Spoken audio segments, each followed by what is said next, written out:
tindahan. Tindero. Tindero. Masama ang nangyari. Ang tripod na tansong iniwan ng kliyente sa atin. May basag. Ang ganda-ganda nitong bronze ding. Paano ito nabasag? May nagpadalos-dalos, habang lihim na sinusuri ito, at nahulog, nabasag. Tama, paano natin ito ipapaliwanag sa kliyente? Ginoong Wang, sabihin mo sa amin ang mga detalye ng bronze ding na ito. Nasuri ko na ito, ang bronze ding na ito. Ang sukat nito, loob na sirkumperensya, material at iba pa, ay lahat tumutugma sa pamantayan ng mga bronze ng Western Zoo. Napakamahalaga nito. Sa aming trabaho, kapag nasa amin na kami ang responsable. Kung nabasag ito sa aming tindahan, kami ang magbabayad. Ano ang gagawin natin? Kanino ito? Ito ay pag-ari ng isang kolektor na nagkangalang Matandang Deng. Dinala niya ang ding sa tindahan para masuri. Nagpabayad kami ng singil sa pagsusuri. Dadalhin niya itong bronze ding sa subasta. Matandang Deng. Tindero. Ito ang listahan ng inventaryo ni Matandang Deng.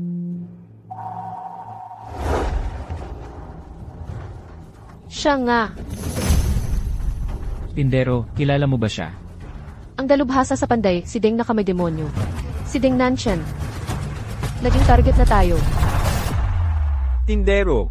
Sino ba talaga itong si Deng na kamay demonyo? Ano ang kanyang pinagmulan? Ang panday ay nahahati sa 3 paaralan. Ang paaralan ng hugis ay mahusay sa paggamit ng tumpak na hulmahan para gayahin ang anyo ng mga artifact. Ang paaralan ng kulay ay dalubhasa sa mga pamamaraan ng paglala. Ang paaralan ng anomalya ay nakatuon sa pagpapalabo ng linya sa pagitan ng tunay at peke gamit ang talino. Si Deng Nantian na ito ay isang dalubhasa sa panday. Walang katulad ang kanyang kasanayan. Sa mga nakaraang taon, anumang tindahan na napansin niya ay nagtapos na. Bangkarote. Bakit niya ito ginagawa? Kung saan may tubo, doon may Jianghu. Gusto ni Deng Nantian na magmonopolyo ng kalakalan ng Antigo sa lungsod Ilo. Natural, gusto niya akong kunin. Hindi ako interesado. Kaya naging tinik ako sa kanyang tagiliran. Tindero, huwag kang makinig sa kanila. Sa tingin ko, sinasadya kanyang targetin. Sa palagay ko, ang ding na ito ay malamang peke rin. Ang panday ay nagpapalabo ng tunay at peke. Pagpapanggap ng peke bilang tunay. Maraming uri ng chismis. Para sa ilang bihirang kayamanan, ang palasyo ay may isa, ako ay may isa. Sino ang makakasiguro? Ang tuntunin ng kalakalan ay, kung walang konkretong ebidensya, itinuturing itong tunay. Eksakto. Hindi lahat ay makakapagprotekta ng mga artifact ng kultura at itaguyod ang tunay na kahulugan ng panday. Sa halip, tinahak nila ang landas ng paghahanap ng tubo. Nagsimula sa pagwasak ng isang sisidlang bronze ng Western Zoo. Mabuti. Panahon na para ayusin ang mga bata. Sa kanila, alam kong lahat kayo ay may malaking pagmamahal sa shop na ito. Sa lugar na ito. Pero lahat ng magagandang bagay ay may katapusan kung mayroon man dito na nakakuha ng iyong atensyon. Mangyaring kumuha ng isang bagay, ituring mo itong alaala. Boss, sa lahat ng mga taong ito, kung hindi mo ako binigyan ng trabaho, baka namamalimos pa rin ako sa kalye. Ngayong ikaw ay may problema, paano ako alis? Eksakto. Boss, noon, kung hindi dahil sa iyong tulong, matagal nang namatay ang nanay ko. Utang ko sa iyo ang buhay ko, paano ko naman aalis sa panahong ito? Boss, si Old Zhang at ako ay matagal nang nasa Kiao. Marami na kaming nakuha na kasanayan. Natatakot ba talaga tayo sa isang ghost handing? Tama, itong ghost handing. Kahit na siya ay isang master ng kasanayan, ano ba talaga ang magagawa niya sa atin? Ang mga patakaran ng Kiao daw ay malinaw. Ang pag-authenticate ng artifacts ay parang pagsusugal. Kung tayo ay matalo, hindi lang natin mawawala ang collateral, kundi ang ating reputasyon ay tuluyang masisira. Ito, authentication.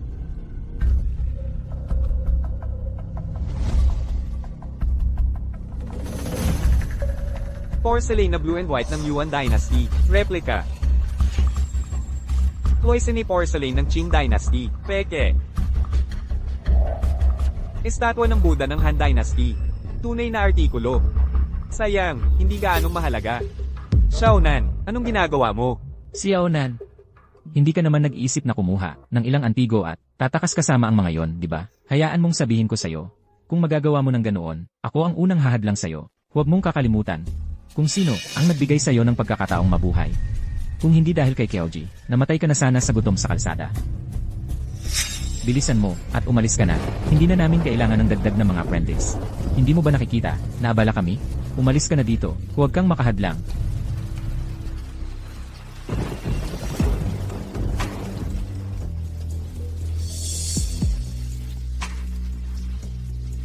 Boss, May shipment tayong lalabas bukas. Siguraduhin ma-check ang lahat. Huwag kang magpalampas ng kahit ano. opo.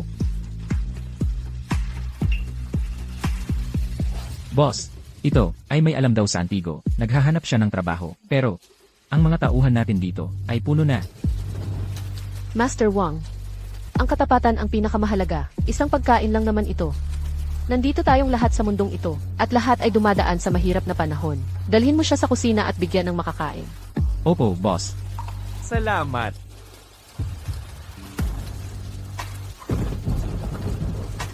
Bata, nakilala mo na ang boss. Dapat ay nagpapasalamat ka na. Mula ngayon, susunod ka sa akin. Matuto ka kung gusto mo. O kung hindi, wala akong pakialam. Gumawa ng pabor sa akin si Su Chaoqiao.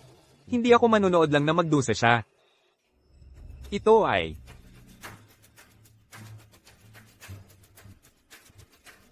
Isang sisyang tumbao mother coin mula sa Qing Dynasty. Nag-iisa lang ang ganito. Sapat na siguro ito, para harapin sila. Ito, si Yaonan. Wala ka talagang buto sa katawan. Wala ka bang konsensya? Kunin mo ang barya na ito, ngayon, at umalis ka na. Kung aalis ka, lumayo ka. Nakakainis ka lang tingnan.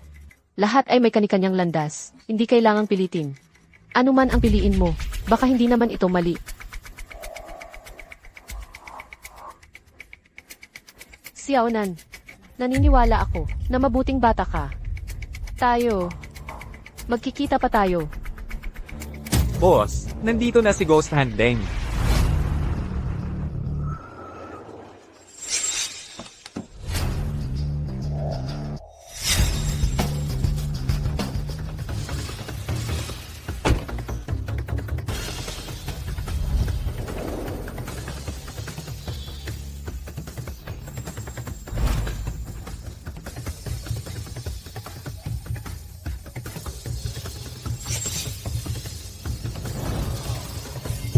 Su Chaoqiao. Lumipas na ang lahat ng mga taong ito. At nandito ka pa rin sa basurahan na ito. Wala kang naging pag-unlad.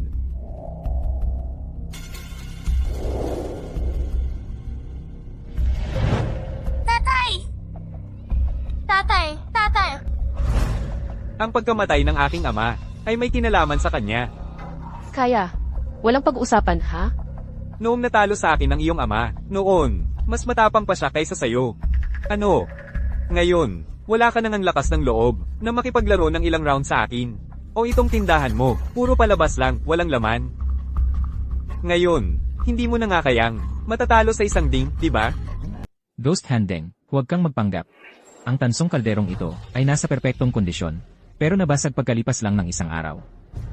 Ikaw ang may gawa nito. Ito ay panloloko. Walang ebidensya. Mag-ingat ka sa pagsasalita. Isasakdal kita sa paninirang puri. Nasa negosyong ito ka rin. Paano mo hindi malalaman ang mga pangunahing patakaran? Kapag nagpalit na ng kamay, ikaw ang mananagot. Kung hindi mo naiintindihan, manahimik ka na lang. Ikaw, Magkano ang gusto mo? Bilang kabayaran. Sige. Su Chaoqiao, ang tansong kalderong ito ay isang natatanging piraso na ipinatawad ko sa ibang bansa. Ang halaga nito sa merkado ay hindi bababa sa 12 milyon. 12 milyon. nababaliw ka na ba? Pag nanakaw yan, hayaan mong sabihin ko sa'yo, nag-research na ako. Noong nakaraang buwan, ang isang katulad na kaldero sa subasta ay nabenta lang sa 8 milyon at nagmamakaawa ka pa ng 12. Isa pa, ang kalderong ito mo ay may mga marka ng pagkukumpuni sa mga hawakan. Ang inscription sa ilalim ay may mga depektong karakter. Sa palagay ko, ang kalderong ito mo ay nagkakahalaga ng 5 milyon lang. Jizang, ikaw, noong nasa Panjeyuan, ikaw ay nagpumilit na ang isang replika mula sa panahon ng Republika ay isang piraso mula sa Imperial Kill ni Kanzi. Wala kang karapatang magsalita tungkol sa presyo. At ikaw, noong nakaraang taon, sinubukan mong gayahin ang iba sa pag-appraise ng mga sinaunang painting. Nagpumilit kang ang isang print ay isang polytype. Ikaw ang dahilan kung bakit nag-away ang isang mag-asawa. Naghiwalay sila sa huli. At may lakas ka pa ng loob na tumayo dito. Ikaw siya. Paano niya nalaman? Ikaw, siya. Inimbestigahan niya tayo. Kayong dalawang walang kwenta. Ano ba ang alam ninyo? Su Xiaoqiao, ano ang nangyayari? Ito ba ang klase ng walang kwentang tauhan na pinapanatili mo sa iyong tindahan? Ang mga patakaran ng kalakalan. Ang pamantayan sa mga transaksyon, batay sa mga presyo sa subasta, para sa mga katulad na bagay bilang sanggunian. May premium ang mga subasta. Ang iyong tansong ding ay dapat babaan ng kalahati mula sa 8 milyong base. Ang tunay na halaga nito ay 4 na milyon lang. 4 na milyon. Ano, nagbibiro ka ba? Ano pa ba ang gusto mo? Isang bitak lang ito. Konting ayos lang, maaayos din. Bukod pa riyan, ang boss namin ay pumayag ng ibigay sa iyo ang 4 na milyon. Makatwiran na yon. Ano pa ba ang gusto mo? Talaga bang ganyan kakatanga? O nagkukunwari ka lang? Sa mga antigo, kapag nasira, nawawala ng 70% ng halaga. Ito ay isang tansong ding mula sa Western Joe. Dapat kang magbayad sa orihinal na presyo, 8 milyon, walang bawas. May kakaiba. Sa pagtingin sa maliit at sira-sirang tindahan mo, lahat ng basurang ito na pinagsama-sama ay hindi aabot sa 8 milyon, di ba? Maliit man ang tindahan ko. Pero hindi ba't matagal mo nang gustong makuha ito? Sige. Bibigyan kita ng pagkakataon. Ibigay mo sa akin ang tindahan. Tapos samahan mo ako ng ilang taon. Basta't, masaya ako sa iyo. Ang utang natin ay mawawala na. Ano sa tingin mo? Walang hiya. Mukhang ayaw mong pumayag. Wala nang ibang paraan. Sundin na lang natin ang patakaran ng kalakalan. Magbayad ka. Boss. Malinaw na panlilin lang, ni Ghost Handeng. Patagalin na lang natin siya. Hindi tayo magbabayad, tingnan natin kung ano ang magagawa niya sa atin. Nagmamagaling ka, ha? Wang Qiang. Sa kalakalang ito, ang unang patakaran ay ang dangal, ang pangalawa ay integridad. Kung wala ang dalawang ito, sino ang makikipagnegosyo sa'yo? Iminumungkahi kung umalis ka, sa Jiancheng ka agad. Bumalik ka na lang sa pagtitinda ng patatas. Hindi na tayo makakausad. Kailangan na lang.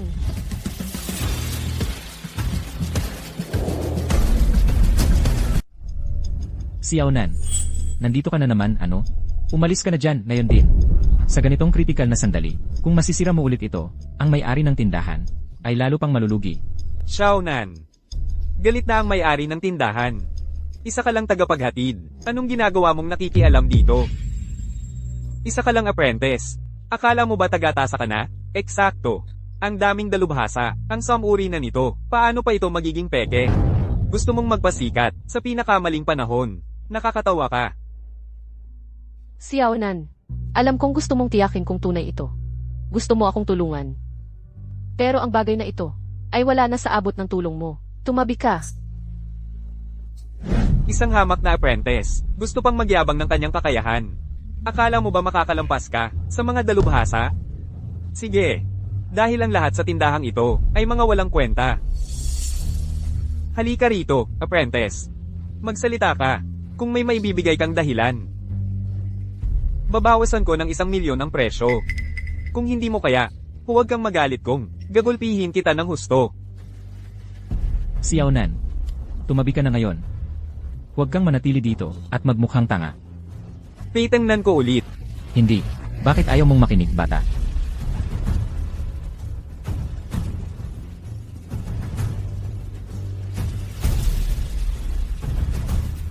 Master Wang. Hipuin mo ang loob ng kaldero. Parang may kakaiba. May reaksyon. Tap, tap, tap. Si Yaonan. Ano ang hinahawakan mo? Wala kang mararamdaman. Sabi ko sa'yo, bata, may di ka ba o ano? Pagkakita ko pa lang sa kanya, nairita na ako. Tigilan mo ang paggulo, pwede ba? Ginoong Wang, pakitingin naman po. Itong batang ito. Baka may napansin siya. Ginoong Wang. Tingnan mo. Sabi ko sa'yo, bata, matigas ang ulo mo. Sa pag-aarting ganito, ano bang mapapala? Ayoko lang talagang maniwala. Ito. Ito ay. Ji Wang, anong nangyayari? Ito. May mga linya ng molde sa loob. Ano? Mga linya ng molde. Hindi tama ang mga linyang ito ng molde. Ginamit ng mga tripod ng Western Zhou Dynasty. Ang mga split mold, dapat napahilis ang mga linya ng molde. Ang mga linya ng molde sa panloob na dingding ng tripod na ito ay tuwid. May mga linya nga ng molde. At tuwid nga talaga ang mga ito. Malinaw na ito ay isang Song Dynasty. Na imitasyon ng isang Joe-piece. Muntik na tayong maloko niya. Alam kong may mali, pero hindi ko maipaliwanag kung ano. Ngayon ay kumpirmado na, ito ay isang replika ng Song Dynasty. Ang isang imitasyong tanso ng Song Dynasty ay nagkakahalaga ng pinakamataas na, mga 1,000,000.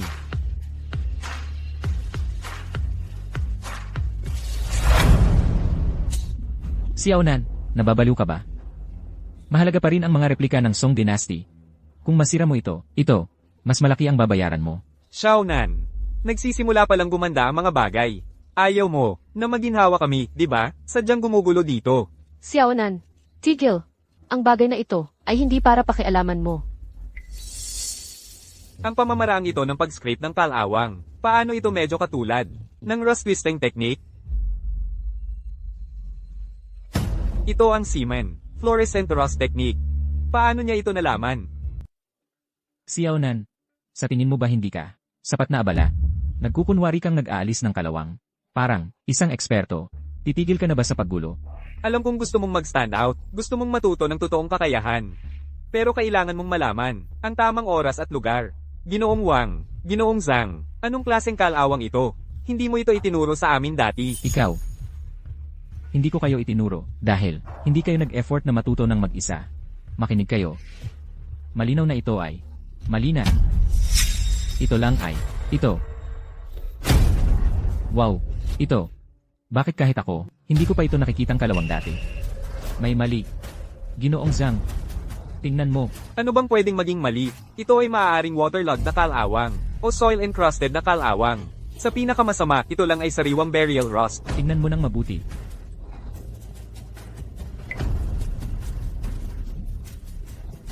Hindi naman ito mukhang ganoon.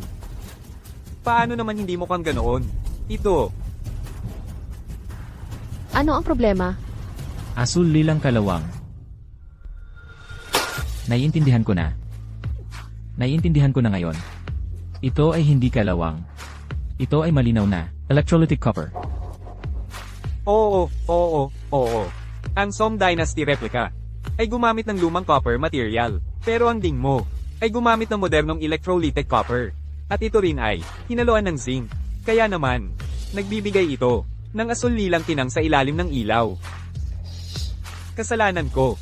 Napakaingat ko. Bakit hindi ko lang kinaskas ng mas malakas ang kalawang na ito? Ang mga inscription sa loob ay laser engraved.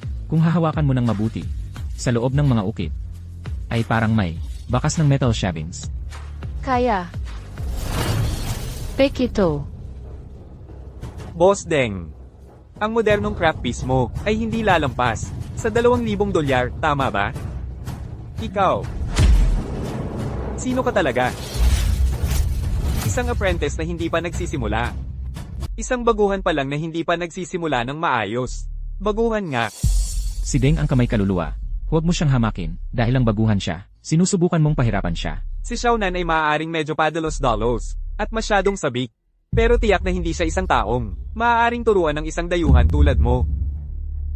Ang bata. Apprentice ka lang ba talaga? Ayon sa impormasyon, si Xiaonan na ito ay dumating sa tindahan 3 buwan na ang nakalipas. At nagtatrabaho lang sa bodega. Tahimik siya at hindi masyadong nakikihalubilo. Siya nga ay isang baguhan. Ganoon ba? Mukhang nag-iisip ako ng labis. Nagkataon lang na sinuwerte siya. Xiaonan. Salamat sa iyo ngayon. Ano man ang mangyari. Tinulungan mo ako. Hindi ko makakalimutan ang pabor na ito. Pero, mula ngayon, huwag ka nang magdulot ng problema kina Master Wang at sa iba. Sige. Sinuwerte ka ngayon. Ang Western Joe Bronze Ding na ito, hindi mo na kailangang bayaran. Pero huwag kang masyadong magdiwang. Hindi pa ito tapos. Dahil nagpapatakbo ka ng antique shop, may lakas ka bang makipaglaro ng hamon sa pagtukoy ng tunay sa akin?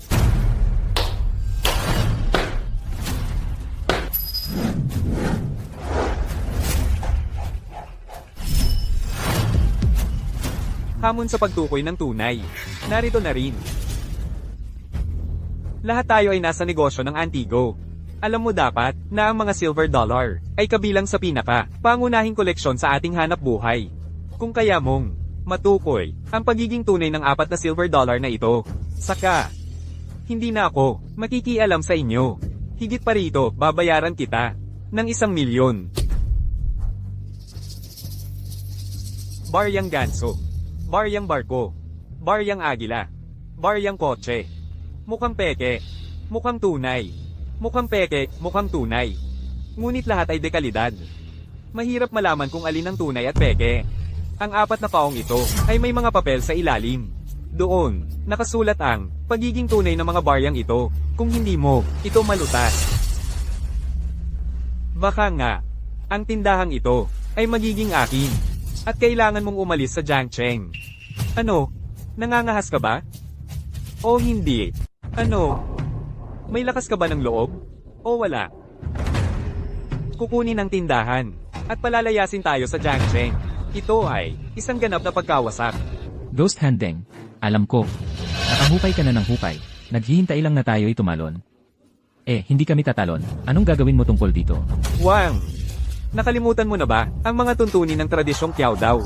Bawat taon, ang bawat tindahan ng Antigo ay may isang pagkakataon lang na isabit ang plakang pang-eksempto sa hamon. Noong nakaraang taon, nagtago ka na lang. Ano ngayon? Gusto mo ring maging daga ngayong taon? Di magbitiw ka na lang, mag-impake ka at umalis. Ghost Handeng, wala ka talagang hiya. Gusto mo lang ang mga gamit dito sa tindahan.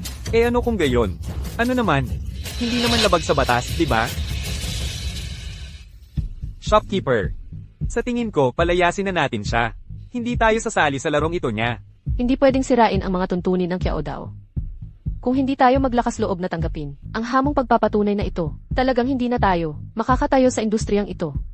Kaya ang hamong ito, kailangan nating tanggapin. Makinig kayo, kayong mga lalaking, ay mas mahina pa kaysa sa isang batang babae. Shopkeeper. Sa nakaraang 2 taon, ang Ghost Handeng sa Jiangcheng ay hindi pa natalo. Kung sasali tayo sa larong pagpapatunay niya, hinahanap lang natin ang problema. Oo. Sa mga gamit na tanso, nabigo na tayo. Kung hahamunin natin siya ulit, natatakot ako na mapasok natin ang isa pang hukay. Pero ang tindahang ito ay ibinigay sa akin ng aking ama. Kung ibibigay ko lang ito sa kanya, hindi ko matanggap. Shopkeeper, ang mga barya sa tindahan ay halos ako ang nagpatunay. Paano kung hayaan mo akong subukan? Sigurado ka ba dito? Ako.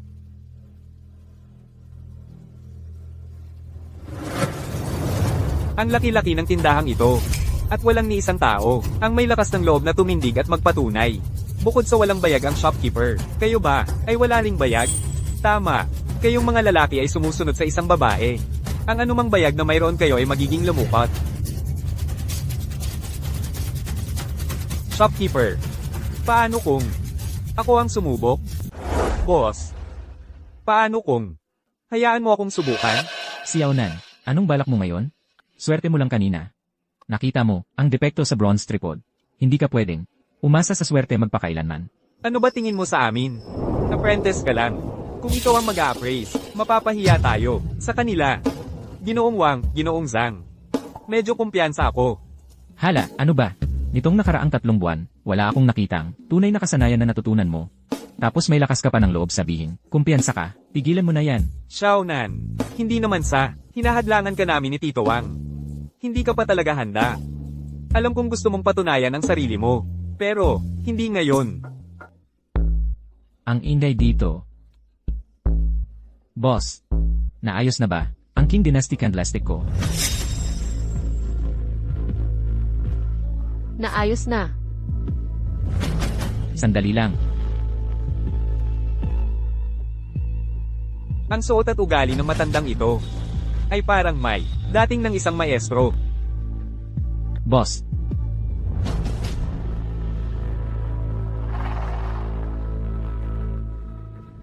Tama. Ito ang candlestick ko. Ang dent, nandito pa rin. Hindi ito ang ibang candlestick ng tindahan. Boss. Hindi masama ang galing ng tindahan nyo. Ang base na ito ay napatch ng napakahusay. Kung hindi mo titinang mabuti, hindi mo talaga mapapansin. Si Xiaonan ang nag-ayos. Boss, ang appraisal session na ito Pwede bang hayaan mong subukan ko? Sa'yo nga ako nagsasalita, Xiaonan. Ang tigas ng ulo mo parang mula. Ilang beses pa bang kailangang sabihin sa'yo? Huwag kang magkakagulo. Sa tingin ko, pwede nating subukan si Xiaonan. Boss, ano ba ang sinasabi mo? Sabi ko, pwede nating subukan si Xiaonan. Pero boss, 3 buwan pa lang si Xiaonan sa trabahong ito. Baguhan pa lang siya. Paano kung matalo siya? Mawawala sa atin ang tindahan. Boss, huwag mong gagawin ng isang kalokohan. Magkakaroon na ng debate. Ako, si Lao Yao. Mahilig akong manood ng magandang palabas. Tamang pagkakataon para matuto. Su Chao Kiao, tapos na ba kayong magtalo? Hanggang umaga pa ba? Kung walang lalaban, akin na ang tindahang ito. Yamang walang ibang kumpiyansa. Subukan na lang natin siya. Baguhan siya. Malakas ang swerte ng mga baguhan. Naniniwala ako sa kanya. Su Chao Kiao, niloloko mo ba ako? Inaapi mo ba ako? Maghanap ng isang apprentice para makipagdebate sa akin? Hayaan mong sabihin ko sa'yo, hindi ako makikipagdebate sa isang apprentice. Maliban na lang kung, maliban kung ano. Maliban kung magdagdag ka rin ng pusta. Kung matalo ka, iiwan mo ang isang kamay mo, dito. Interesting. Ghost handing. Hindi ba halata na inaapi mo siya? Bakit natin ipapusta yan? Ikaw at isang apprentice, anong ikakagulo mo? Ang galing-galing mo, bakit hindi ikaw ang lumaban? Kung hindi mo kaya, tumahimik ka. Xiaonan, para sa debat na ito, sumuko na lang tayo. Tatanggapin ko ang pusta. Pero kung ikaw ang matalo, kailangan mong lumuhod at humingi ng tawad kay Ate Kiao.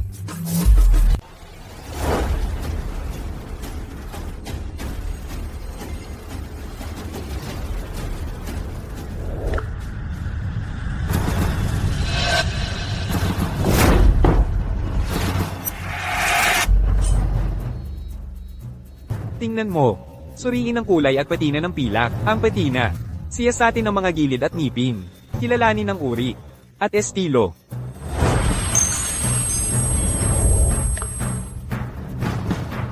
Si Xiaonan.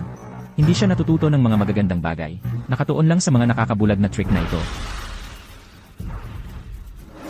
Hawakan. Damhin ang tekstura ng pilak. Suriin ang kinis ng mga letra. Ang pagkagasgas at bigat.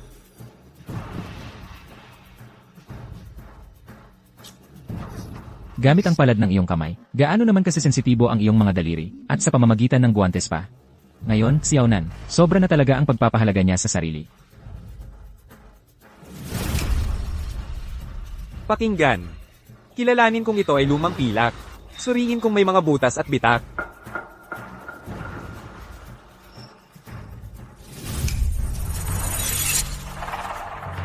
Ang mga silver coin na ito, hindi sila ganoon ka-simple.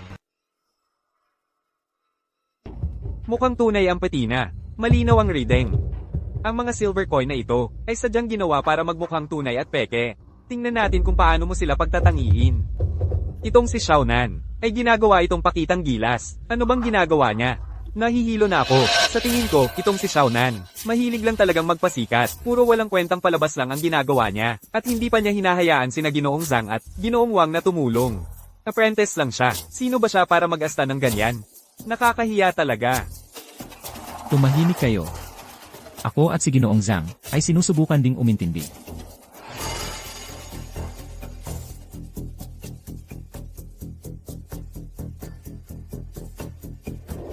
Ginoong Wang, ano sa tingin mo?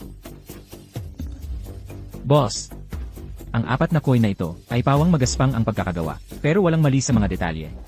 Kahit ang patina ay mukhang luma. May edad na talaga sila, at tugma yon. Mahirap husgahan.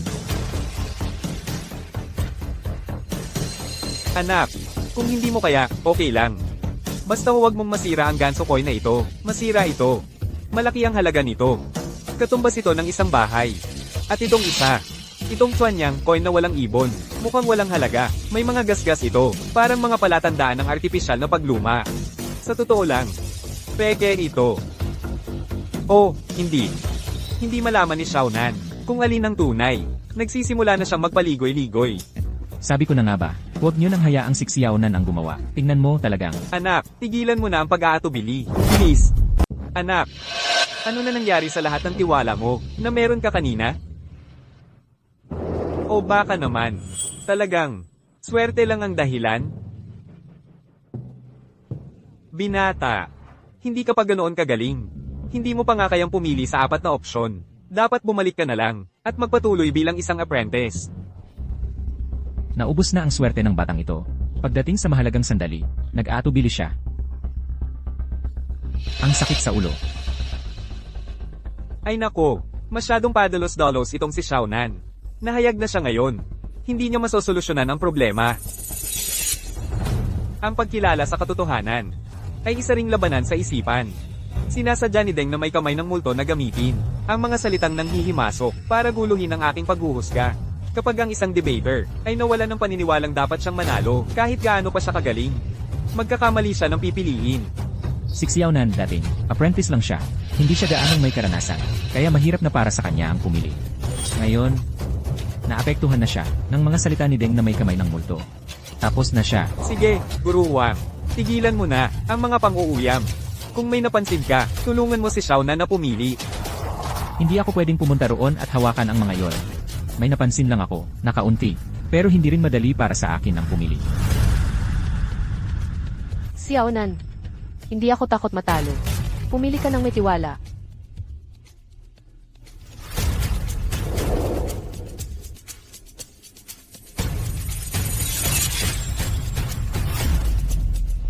Ang pipiliin ko. Tigil, Xiaonan. Huwag mong kunin ang Eagle Dollar na yan. Halatang peke sa unang tingin. Peke sa unang tingin. Xiaonan. Ay lapag mo yan ngayon din. Pumili na lang tayo ng iba. Xiaonan. Ang Eagle Dollar na ito ay napakakinis, maganda rin ang kondisyon. Parang nilinis. Pero peking barya ito, sinadyang hinugasan ng kemikal. Para magmukhang malinis. Tama, tama, tama. Ganito mo makikilala ang peke. Lahat ito ay tungkol sa katotohanan at panlilinlang. Ito ay isang pagsubok sa isa't isa. Ganyan talaga si Master Wang. Buti na lang at agad kang nagbabala. Ang matandang luya ay nananatiling pinakamaanghang. Ano? Nakarinig ka lang ng ilang salita. Natatakot ka na ngayong pumili? Sinabi ko bang kukunin ko ang Eagle Dollar? Mali si Master Wang. Ang Eagle Dollar na ito ay hindi artipisyal na inentig. Ang gilid na may tila ang lumawak. Hindi pantay ang pagkakagupit. Hindi ito nagpapakita ng mga palatandaan ng paggamit. Master Deng, nagpapanggap pa rin ang batang yon. Siguro nagpapanik na siya sa loob, di ba?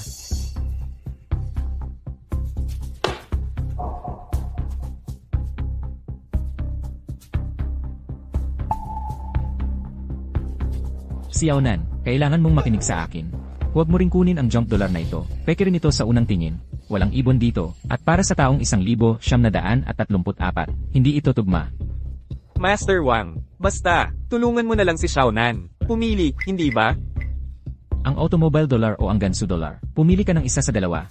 Xiaonan, dapat kang makinig ng higit pa sa iyong Master Wang.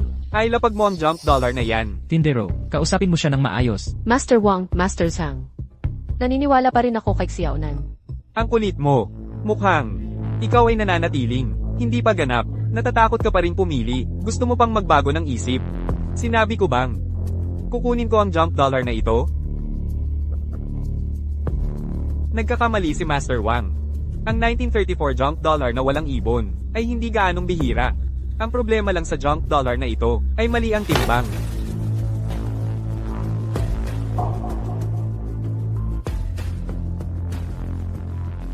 May kasanayan ang batang yon. Malinaw na nakita niya ang depekto, pero hindi niya ito ipinahalata. Hindi tulad nitong dalawang veterano. Nagkukunwaring marunong lang. Hindi man lang tumama. Master Wang, bilasan mo at tulungan si Xiaonan pumili ng isa. Huwag mo akong madaliin, hindi rin ako sigurado dito. Ngayon, 2 na lang ang natitira. Kahit alin ang piliin niya. 50% ang sansa. Pero, mas nakahilig ako sa Carcoy na ito. Mukhang mas tunay, ang kalagayan nito. Master Wang, kahit na hindi ako nakahawak ng mas maraming barya, kagaya mo, sa tingin ko rin, dapat piliin natin ang Carcoy na ito. Kahit na madilim at mapurol ang patina nito, malinaw ang texture, magaling. Nagkasundo na rin sina Master Wang at Master Zhang. Dapat sigurado na ito ngayon. Paano kung si Xiaonan ay hindi makinig sa kanila at sadyang pumili ng mali? Imposible, may hawak siyang linya. Ang round ng authentication na ito ay nakakalito. Mahirap ang pagpili, boss, pareho kaming naniniwala. Ni Master Zhang na dapat piliin, ang car coin na ito, sabihin mo kay Xiaonan agad. Sabihin mo sa kanya kung alin ang pipiliin. Tama. Ito ang aking candlestick. Nandyan pa ang den. Xiaonan, pumili ka na lang.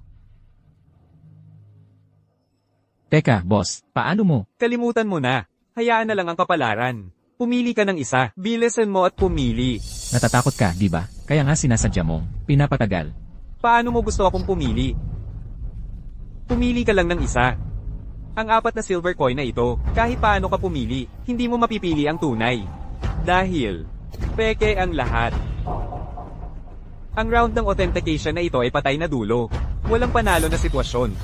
Kung ganoon, ako na ang magpaputol sa deadlock na ito. Gago, tapusin mo na lang. Bilisan mo. Peke ang 4. Naghihintay ka lang na matalo. Sige. Dahil gustong-gusto mong matalo. Sige. Pagbibigyan kita. Ang pipiliin ko.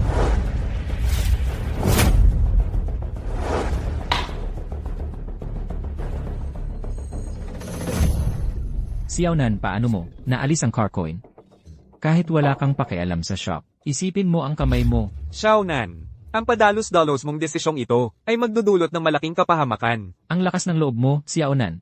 Kung mawala ang shop, kahit mapilay ka pa, papatayin pa rin kita. Gago. Ayon sa kasabihan, ang mga ayaw makinig sa nakakatanda ay magsisisi din. Alisin ang car coin. Tanggalin ang 3, iwan ang isa. Kung gayon, ang tunay na napili mo ay ang ganso coin. Ilagay mo na ang taya mo. Boss, kahit bigyan mo siya ng pagkakataon, wala pa rin kwenta. Tapos na. Mali. Siyempre, 3 ang tinanggal ko. Isa lang ang iniwan. Peke ang 3 tinanggal ko. Ghost handeng. May problema ba dyan? Sinasabi mo bang, hindi peke ang 3 ito? Ako. Sinabi mo, sabi ng sulat sa loob ng kahon, kung peke ba ito? Ngayon, hinihiling kong buksan mo ang sulat, para mapatunayan kung ang 3 ito na pinili ko, ay peke o hindi. Anong problema? Natatakot ka? Anong nangyayari? Baka naman si Ghost Handeng ay ayaw o hindi makapaglabas ng sulat. Sabihin mo sa akin, May, kakaiba ba dito? Ghost handing, ang pagpapatunay ay kailangan ng katapatan at patas. Pakibuksan ang sulat ngayon din.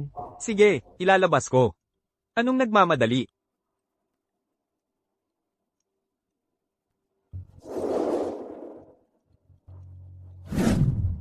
Tulad ng aming hinala, ang Eagle Dollar na ito ay talagang peke.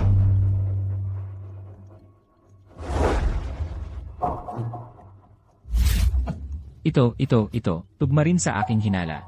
Ang ship dollar na ito ay peke rin. Ngayon, ang car dollar na lang ang natitira. Isang patay.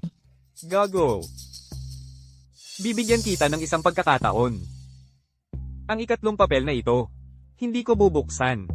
Tumigil na tayo dito. Walang talo sa atin. Ano sa tingin mo? Boss, maganda ang alok na yan. B-boss. Sa ganitong paraan, hindi lang natin may iligtas ang ating tindahan, kundi pati na rin. Ang kamay ni Xiaonan ay maliligtas. Paano kung tumanggi ako? Paano kung tumanggi ako? Xiaonan, huwag mong isama ang lahat sa kapahamakan mo. Ngayon, ligtas na ang tindahan ng may-ari. Hindi mo na kailangang mawalan ng kamay. At may paraan pa tayong kumita. Sa ganito, ano ba ang gusto mong makuha? Xiaonan, pwede bang huwag kang mag-isa ngayon? Minsan o 2 beses ka lang swerte. Hindi pwedeng palagi. Ikaw. Ang kondisyon ng puso ko ay malapit ng pasikaten mo. Xiaonan, lagi akong naniniwala sa'yo. Pero, iniisip ko rin na dapat mong malaman kung kailan titigil. Hindi mahuhulaan ang buhay. Mas mabuting maging maingat. Ano, bata, naririnig mo ba yan? Lahat ay sang-ayon. Naitigil na ito. Sa tingin ko, ang pagpapatunay na ito ay hindi na kailangan na ipagpatuloy. Wala bang nakakapansin na kakaiba ito? Kung talagang siguradong mananalo, si Ghost Handeng. Tatapik ba siya? Sa giyera, lahat ay patas. Xiaonan, hindi talaga natin dapat magpakapalad. Talagang niloloko ka niya. Sa giyera, lahat ay patas. Sigurado ka bang gusto mong magpatuloy? Sige. Kaya tanungin natin si Su Chaoqiao kung handa siyang isapalaran ng tindahang ito bilang pusta mo. Kung hindi siya handa, wala ka pang pusta. Ano pa ang lalaruin? Kalimutan mo na. Pusta, meron ako.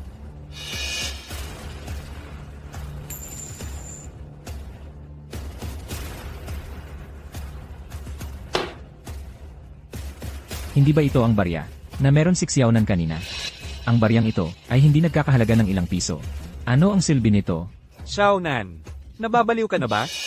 Ito ay mula pa sa Qing Dynasty, isang pangunahing barya ng Xishiang Tungbao. Nag-iisa lang ang ganito. Ang halaga nito sa merkado ay hindi bababa sa 1,000,000. Ngayon, gagamitin ko ito. Bilang kapalit ng tindahan ni Sister Kiao, bilang bagong pusta. Para ipagpatuloy ang pagpapatunay sa iyo. Ano? Pangunahing barya, nag-iisa, nagkakahalaga ng 1,000,000? Ikaw, paano mo nalaman ang lahat ng ito? Imposible. Ang Xishiang Tungbao na ito ay inilabas lamang ng 1 buwan sa Qing Dynasty. Walang ganyan sa merkado. Kahit na meron man, iyon ay mula sa panahon ng Republika o mga modernong kopya. Paano makakapasok ang isang pangunahing barya sa ating tindahan? Pangunahing barya man o hindi? Sabi mo totoo, kaya totoo na? Pwede mong suriin ito. Hindi, wala akong oras. Kung hindi mo gagawin, ako ang gagawa. Matandang lalaki. Deng, ang kamay multo. Dahil ayaw mong tingnan, ako na ang pipinin para sa'yo. Bilang veterano sa larangang ito, may karapatan ako, hindi ba? Lao Yao. Lagi naman tayong nagkanya-kanya. Sigurado ka bang gusto mong makialam dito? Anong klaseng salita yan? Bilang isang veterano, nagpapatunay lang ako ng isang sinaunang barya. Ano, hindi ko ba yan magawa? Si Laoyaw na ito ay parte pala ng Old Xiaofeng. Kaya pala nag-iisa lang siya. Sabihin ko sa'yo, ang Old Xiaofeng ay lipas na. Huwag mo silang gamitin para takutin ako. Umalis na ako. Umalis na ako sa Old Xiaofeng. Pero ang reputasyon ay mananatili sa larangang ito. Sino ang hindi kikilala sa akin? Ikaw.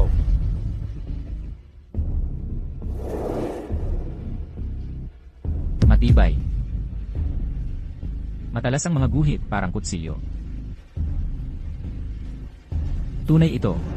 Tunay na ito.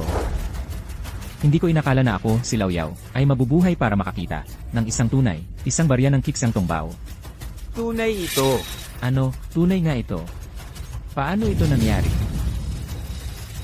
Ang Xishiang Tungbao na ito ay nasa ating tindahan ng maraming taon at walang nagbigay pansin dito. At tunay nga ito. At si Xiaonan ay bigla na lang nakasumpong ng napakalaking natuklasan. Maaari kayang, si Xiaonan ay talagang isang hinirang. Si Xiaonan, apprentice lang ba talaga siya? Hindi ka panipaniwala, talagang hindi ka panipaniwala. Sa ngalan ng Old Xiaofeng, ipinahahayag ko, ang barya ng Kiksang Tungbao mula sa dinastyang Qing na ito ay natatangi, walang katulad, at tunay. Ang halaga nito ay lampas sa 1,000,000 dolyar. Sa ngalan ni Old Xiaofeng, ipinahahayag ko na ang Qing Dynasty Kiksang Tungbao coin na ito ay isang natatanging specimen, isang walang katulad na piraso, isang tunay na artikulo na mahigit 1,000,000 dolyar ang halaga. Yun na nga.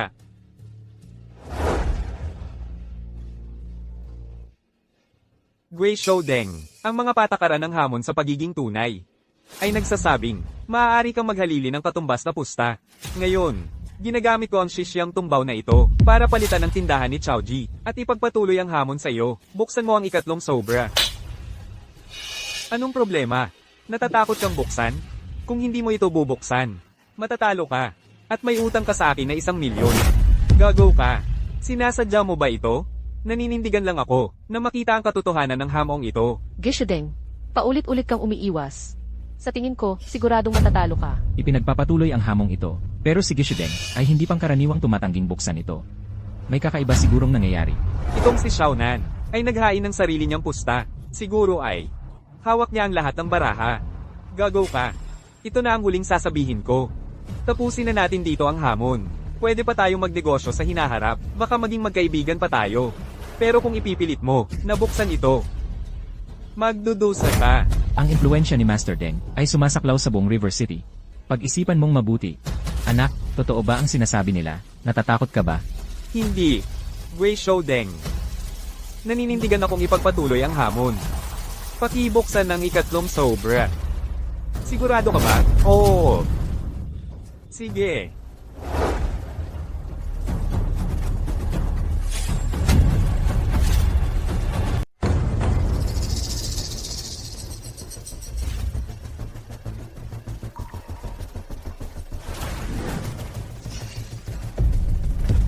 Fake?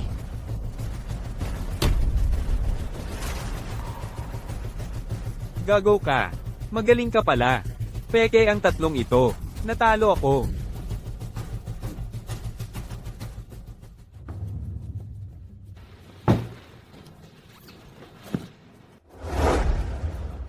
Ang laki ng pera. Ang dami nating pera. Gago ka. Hintayin mo lang. Pag-uusapan natin ito sa ibang araw. Tara na. Sandali, humingi ka na ba ng paumanhin? Ako, si Deng Nantian, ay talagang natalo. Ginoong Su, nakasakit ako ng damdamin sa mga sinabi ko kanina. Nais ko pang kunin ang iyong tindahan. Hindi nga tama yon. Ako ay humihingi ng paumanhin sa'yo. Sapat na ba? Tara na. Sandali. Hindi ko sinabing pwede ka nang umalis. Ang pang-apat na papel na ito, hindi pa natin tinitignan. Bakit ka nagmamadali na umalis? Bata. Talagang natalo na ako. Paulit-ulit mo akong G na ganyan. Ano ba ang gusto mo? Ghost handeng. Ang mga tuntunin ng sining. Sa pag-a-appraisal, kapag may nagtayo ng bitag, at nahuli ng may sala, hindi lang kamay ang mawawala. Itataboy din siya mula sa sining. Tama. Iyon ang tuntunin. Sinasabi mo bang, ako ang nagtayo ng bitag? Oo. Ikaw ang nagtayo ng bitag. Binabakuran mo ako, kung wala kang, anumang ebidensya. Ayon sa tuntunin ng sining, ang dapat mawala ng kamay, ay ikaw. Ebidensya? Narito mismo. Pinipilit mo ako, sa isang sulok. Tumigil ka. Anak, may $1,000,000 ako dito. $1,000,000. Kunin mo na lang ang perang ito. Magkunwari tayong, walang nangyari ngayon. Okay. Xiaonan. Ibibigay ko sa'yo, 30% ng antique shop ko. 50%. 80%. Ang buong shop. Xiaonan. Nagtatrabaho ako para kay Master Shi. Kung maglakas loob kang saktan ako, hindi kanya palalampasin. Sa Jiangcheng, kapag gusto ni Boss Deng na mawala ang isang tao, hindi na ito makakakita ng bukas.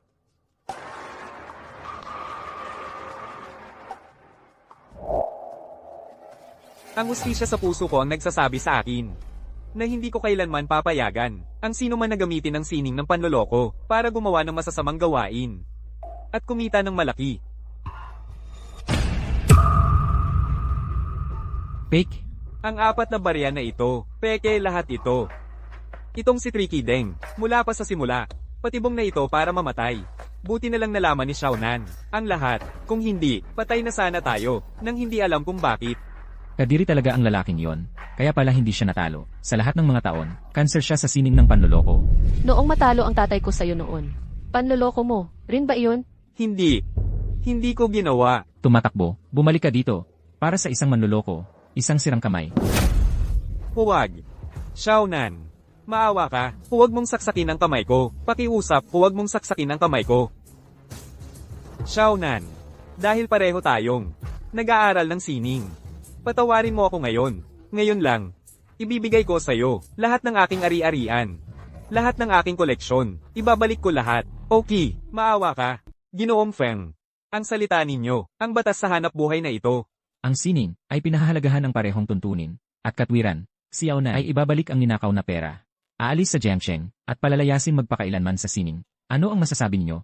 Ginoong Feng ay laging nagtataguyod ng katarungan sa ating hanap buhay dahil nagsalita na kayo. Siyempre magagawa ito. Tumigil ka. Ang puting bulaklak sa damit mo, ano ang ibig sabihin niyan? Ito ang samahan ng puting bulaklak. Si Matandang Shi ang pinuno. 10 taon na ang nakalipas. Sa Shanhai Town. Ikaw ba ang batang iyon? Magsalita ka. Sino ka? Sino ang nag-utos sa'yo? Hindi ko alam. Narinig ko lang ang tungkol sa pangyayari. May kinalaman ito sa isang batch ng tricolor pottery ng Tang.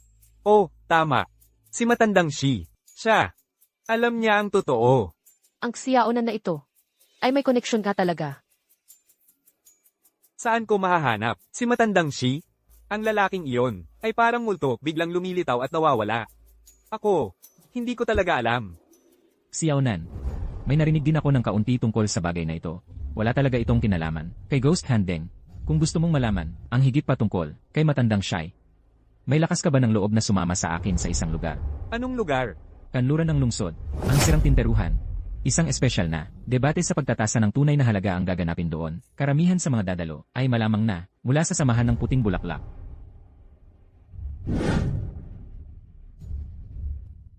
Sasama ako.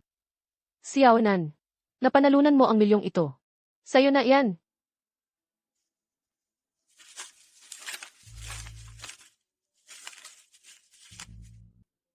Ang perang ito ay hindi sa akin.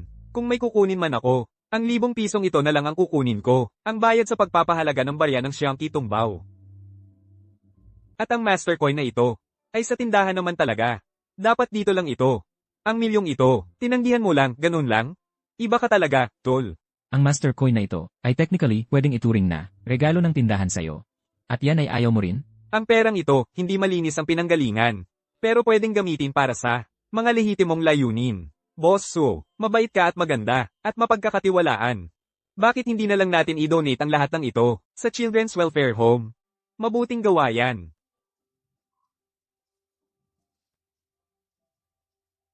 Ang milyong ito, pwedeng tanggihan mo. Pero ang 30,000 ito, kailangan mong tanggapin. Ito ang iyong sahod at bonus sa nakaraang ilang buwan. Ibinibigay ko ito sa'yo ng personal. Wala itong kinalaman kay ghost hunting. Boss Su, ito. Tinulungan mo ang tindahan na maging matatag. Maliit lang ang perang ito. Karapat dapat ka rito. Tama si boss, kung hindi mo pa rin ito tatanggapin. Hindi mo na binibigyan ng mukha. Sinasabi naming tanggapin mo na lang. Kapag nasa labas ka, paano ka magiging ubos ang bulsa? Well, salamat, Boss Su. Boss Su pa rin ang tawag sa akin. Tawagin mo na lang akong Ate Kiao. Ate Kiao. Ang batang ito ay may lakas ng loob at tibay. Alam niya ang kanyang limitasyon ngunit kayang umangkop. Hindi masama. Xiao Nan. Ako, si Old Zhang, ang bulag. Ikaw ang tunay na may talino. Ang lahat ng kalokohan na sinabi ko, si Old Zhang, noon. Pakiusap huwag mo itong isipin. Ako rin ay nagpapanggap na matandang may alam. Pero ikaw, bata, nagpapanggap kang tanga at pinag-alala mo kami ng matagal. Master Wang, Master Zhang. Lahat tayo ay nag-iisip lang para sa tindahan ni So. Huwag na nating pag-usapan yon. Hindi. Pakiusap, huwag mo kaming tawaging master. Dapat kami ang tumawag sa iyo bilang Master Xiao. Siya nga pala, Xiao Nan. Ano ang mga plano mo ngayon? Ang aking tindahan ay masyadong maliit. Hindi talaga kayang maglaman ng malaking tao tulad mo. Pumunta ako sa Jiangcheng upang imbestigahan ang pagpatay sa aking ama. Mula 10 taon na ang nakalipas. Pupunta ako sa Puyanjai upang hanapin ang Bai Huawei. Ang kanilang pinuno, si Old Man Shi, ay malamang na malalim na konektado sa nangyari sa aking ama. Ang mga tao sa Qiaodao ng Jiangsheng ay halo-halo. Bago ka sa Jiangsheng, malamang hindi ka pamilyar. Sasama ako sa iyo. Shopkeeper, ang Puyanjai ay hindi sumusunod sa mga patakaran. Masyadong mapanganib doon. Ang negosyo sa Qiaodao ay hindi kailanman hindi mapanganib. Bukod pa, si Xiao Nan ay tumulong sa atin. Nang malaki, paano ako makakatayo lang? Sister Kiao, ako ang bahala dito. Xiao Nan, hindi mo talaga itinuturing si Qiao bilang isa sa iyong sarili. Ako. Xiao Nan. Tama si Shopkeeper Su. Mas maraming tao ay nangangahulugang mas maraming lakas. At bukod pa, si Shopkeeper Su ay may mga koneksyon sa Qiaodao. Tiyak na matutulungan ka niya. Sige. Oh, tama. Upang makapasok sa Bianzen ng Puyanzai, kailangan mo ng disenteng piraso. Bilang calling card, maghanda ka. Kiao, ang Fangli Blue and White Plum vase na yon, ipahiram mo sa akin. Pumunta ka.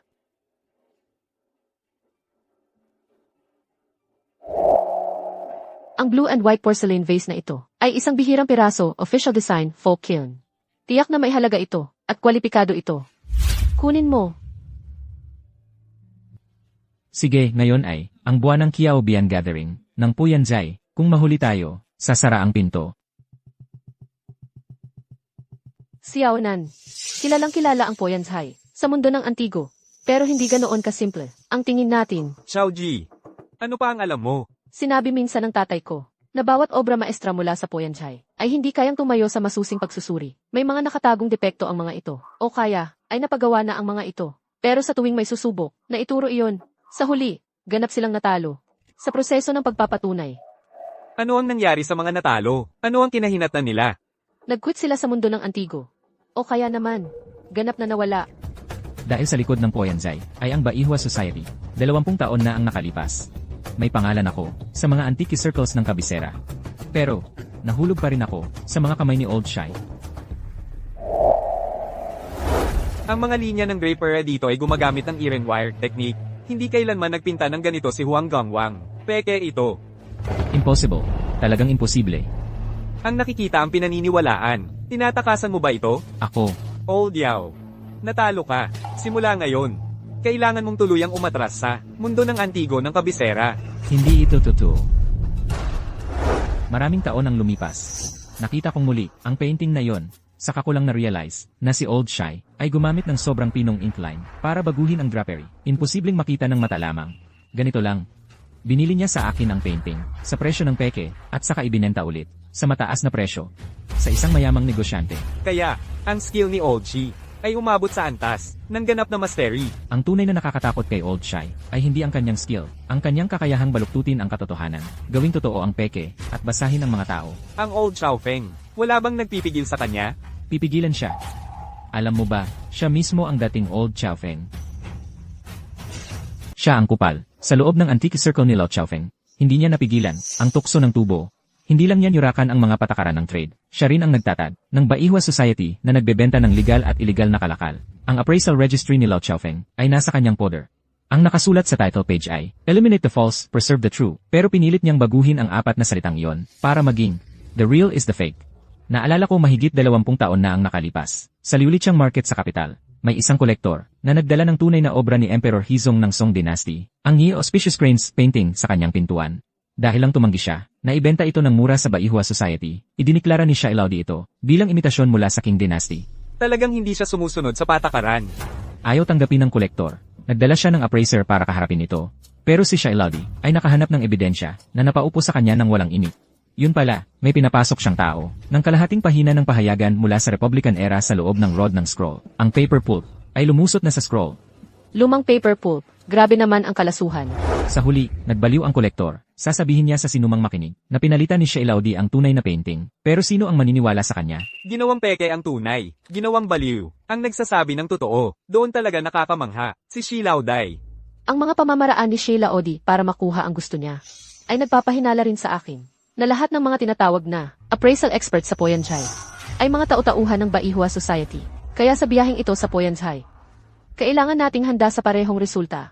Tama, ang mga tao ng Baihua Society ay eksperto sa pagganti pagkatapos ng pangyayari. Kahit manalo tayo sa appraisal challenge, baka maipit tayo sa isang eskinita. May sarili akong paraan para dito. Pusta na, may pusta pa ba? CJ. Bilis. Mabuti. Bilis, wala ng pusta. Ipakita. Ngayong araw, lahat kayo ay babagsak sa akin. Lahat ng narito. Li Biao, ang punong tagapag-uri ng Tianzi Workshop. Ang reputasyon ng tindahan ay nasa kanyang mga kamay, at ito ay lalong lumalaki. Ghost Handeng, kahit siya ay hindi maglakas loob na hamunin siya sa pag-verify ng pagiging tunay. Mula sa dinastyang Song, isang unan na Jade ng Food Official Supervisor. Ay naku. Tunay ito. Lahat ito ay akin na. Natalo na naman. Sinabi ko na sa'yo. Totoo ito. Ayaw mo lang maniwala sa akin. Seryoso. Ang dalawang ginoong ito ay si Third Master Gu at Young Master Ling. Pareho silang kilalang tao sa mga bilog ng connoisseur. Napakaraming antique dealer ang gustong umupa sa kanila para sa pag-uri. Hindi na nila kayang galawin ang isang daliri. Ang Broken Inkstone Studio.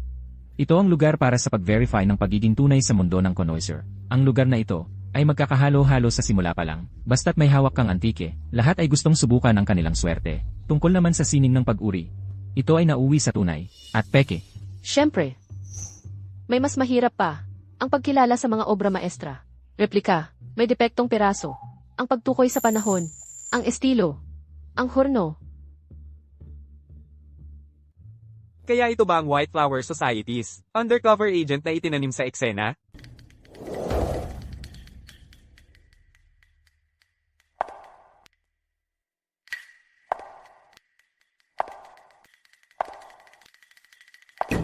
Pasensya na at pinaghintay tita.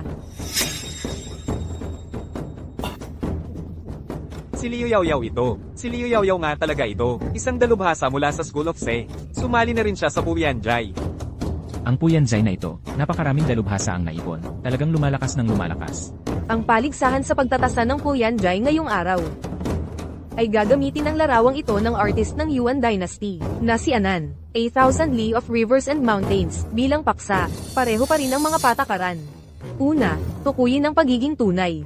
Pagkatapos, ilagay ang inyong mga taya. Ang panalo ang kukuha ng lahat. Ang larawan ni Anan. Si Anan, ang sabik na tagahanga ng pagpipinta ng Yuan Dynasty. Paano ito posible?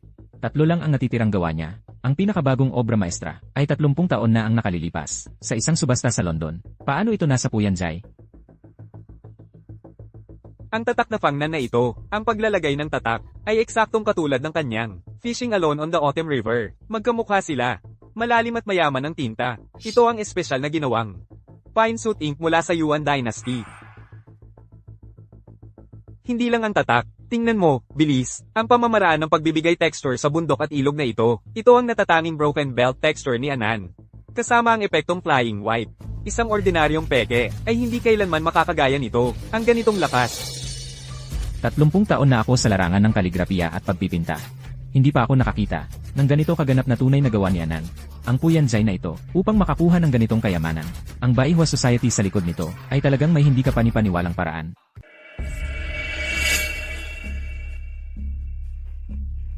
Ang lolo ng tatay ko ay researcher sa museo. Sabi niya, ang mga painting ni Anan ay nagkakahalaga ng 100,000 bawat square foot. Itong Thousand Li of Rivers and Mountains ay nagkakahalaga ng di bababa sa 100 milyong dolyar. Tingnan mo ito, kaya pala ang Puyanjay ay nakapag-set up ng ganito kalaking scheme. Kaya, kailangan nila ng tunay na heavyweight para mag-anchor ng palabas. Karamihan sa mga gawa ni Anan ay nasira noong digmaan. Ang mga natira ngayon ay pawang, imitasyon mula sa Ming at Qing Dynasty. Para sa Puyanjay na maglabas ng tunay na gawa ngayon, ay isang direktang hamon sa Qiao Dao ng Jiangsheng. Ang impluensya ng White Flower Society ay mas malaki pa sa inakala natin. Sabi ni Ghost Handeng, ang sitwasyon ng tatay ko ay may kinalaman sa Tang Tricolor Pottery na nahukay noon. Ang White Flower Society, dahil sa kanilang kapangyarihan, ay tinugis ang tatay ko ng may balak patayin. Sandali lang, mga kasama, pigilan muna ang inyong pagkamangha. Ang Qiao Bayan Gathering ngayong araw ay syempre magkakaroon ng ilang bagong elemento.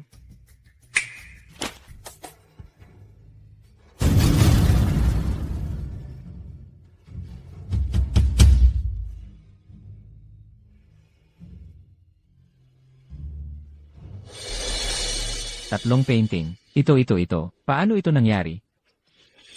Mula sa brushstrokes hanggang sa mga selyo, pati na ang mga butas ng uod. At ang mga kulubot ay magkakapareho hanggang sa pinakamaliit na detalye. Ang grain ng papel sa tatlong painting na ito ay magkakapareho rin. Paano ito nangyari? Ang labo naman nito. Posible kayang layered paper separation? May kumuha ng isang painting at hiniwalay ito sa tatlo. Oo, layered paper separation nga siguro. May ganoong kasanayan? Ang isang top tier na mountain master ay kayang paghiwalayin ng double layered na zuan paper sa tatlo. Ang mga painting ni Anan ay gumagamit ng mas makapal na papel. Kaya posible nga ang paghihiwalay. Pero para gumawa ng tatlong painting na walang pagkakaiba sa isa't isa, ang ganoong klaseng craftsmanship ay nawala na ng ilang dekada. Samahan ng puting bulaklak, nakakuha talaga ng mga taong napakagaling. Narito na ang lahat sa Puyanjay. Kayo ang pinagpipitagan ng panauhin ng Puyanjay. Ngayon, narito ang lahat na umaasang makakuha ng isang bagay, tama ba? Ngayon, paki-identify ang tunay. Tatlong painting, kaliwa, gitna, at kanan. Unang round. Kilalanin ang orihinal na gawa. Ano ba ang original work? Hindi mo alam yon? Ang painting sa nabakbak na pangalawang layer, ang siyang orihinal na gawa. Pero wala akong alam tungkol dito. Paano ako makakakilala o makakapusta? Dahil maraming eksperto dito ngayon, manood na lang tayo, at sumunod sa kanilang pustahan. Ang pagbabalat ng mga layer ay sumisira sa sigla ng tinta. Ang mga sumunod na layer ay nagiging mas tuyo. Ang nasa pinakatuktok ay may mas mayamang tono ng tinta. Ito ang dapat na orihinal. Third Master Go. Sa tingin ko, napapasobra ka na naman. Ang painting sa gitna ay malabo ang gilid ng selyo. Ito ay tanda ng katandaan at pagkasira, kaya ang painting sa gitna ang dapat na tunay. Magkasing talino ang mga nag-isip. Malabong gilid. Ibig sabihin, tunay ito. Kaya susugal ako ng todo.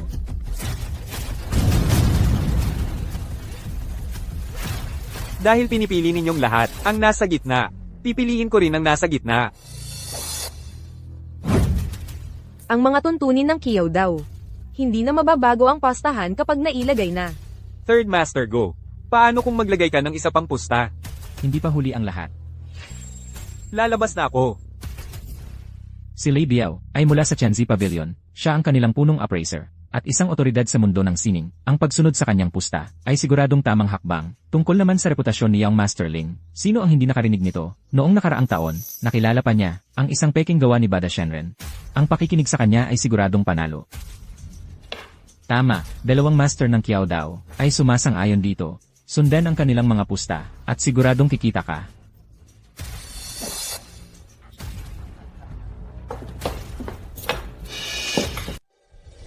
Xiaonan, paano ako pipili? Ang kaligrapya at pinturang ito. Mahirap pumili. Xiaonan.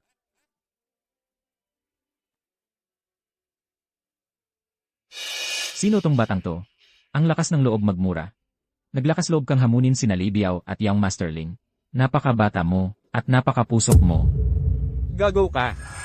Ang tapang mo. Sabihin mo ang pangalan mo. Pakinggan nga ng matandang to. Isang katulong mula sa antique shop ni MS. So, Xiaonan. Ang shop ni Emma Su, ang tiwangwang na yon, na muntik ng malulon, ni Ghost Handeng. Isang simpleng utusan lang, at naglakas loob kang magpasikat sa Broken Inkstone Studio. Akala mo sino ka? Nandito lang yan para magpa-impress. Naglakas loob kang sumalungat kina Lei Biao at Young Master Ling, pati na kay Third Master Q. Baka ang ending talo ka ng todo, wala ka ng matitirang damit. Bata, sa antas ng kakayahan mo, malamang di mo pa nga, naabot ang pintuan. Ang kapusukan mo, di yan maganda. Su Chao Piao, kung wala kang alam, okay lang yun. Pero wag mong hayaang isang maliit na katulong, ang mapahiya ng todo, sa isang lugar na ganito. Lao Yao, sa itsura ng mga bagay-bagay. Nangloloko ka na naman ng mga kabataan, di ba? Xiaonan, ang galing ni Lei Biao ay hindi pa huhuli kay Ghost Handeng. Pwede ka pang magbago ng isip.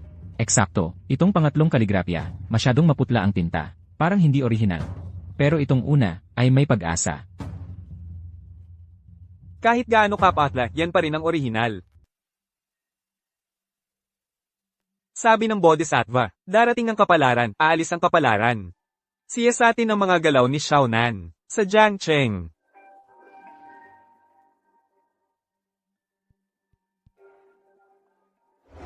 Kahit gaano ka ina, pinagmumulan pa rin yan.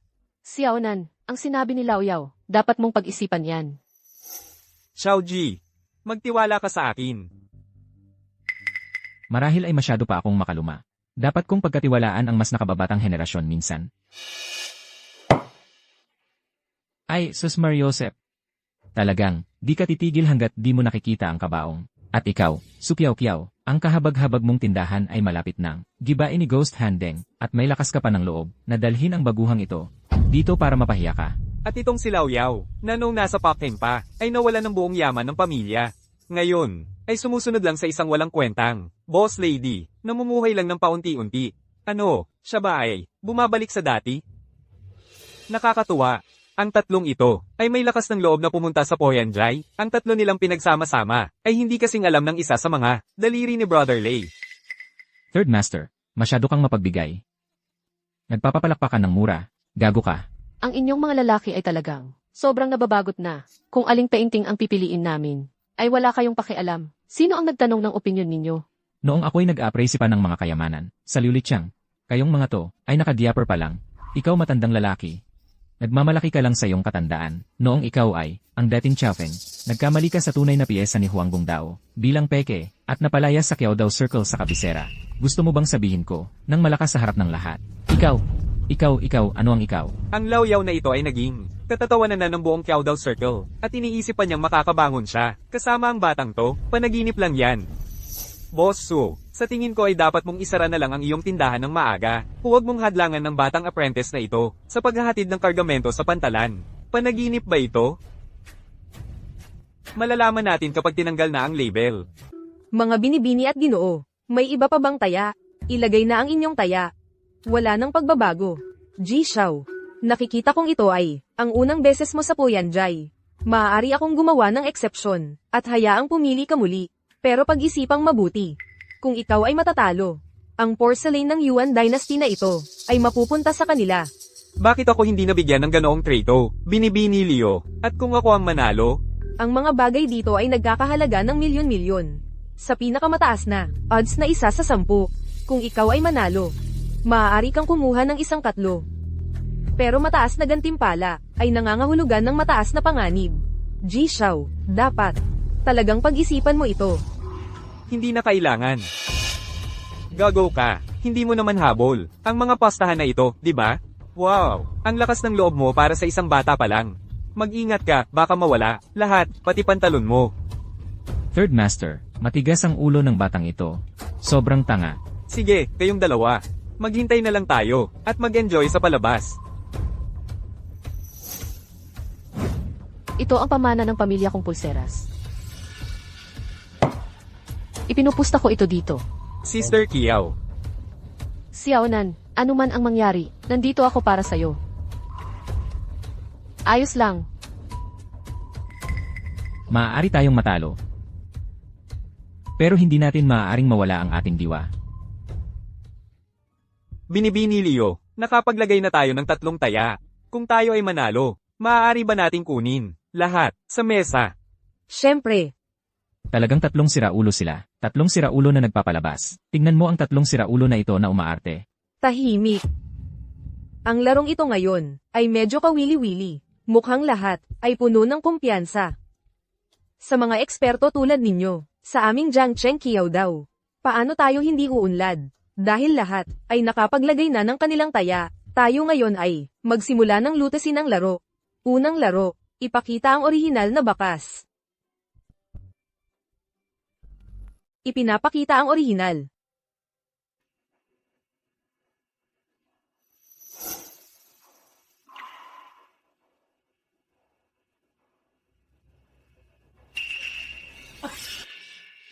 Ang unang painting na ito ay hindi pala ang orihinal. Maling hinala ko na naman. Normal lang sa'yo na mali ang hinala mo. Ganyan ka talaga. Anong ibig mong sabihin, Lao Yao? Kung matatalo ka sa round na ito, ang pangit na pipa mo ay mawawala na ng tuluyan. Nagtataka ako kung ano ang isusugal mo sa susunod. Ikaw, Lao Yao, wag mo silang pansinin. Hindi dahil mali ang hinala ni Lao Yao, kundi may gumalaw sa unang painting. Magpatuloy.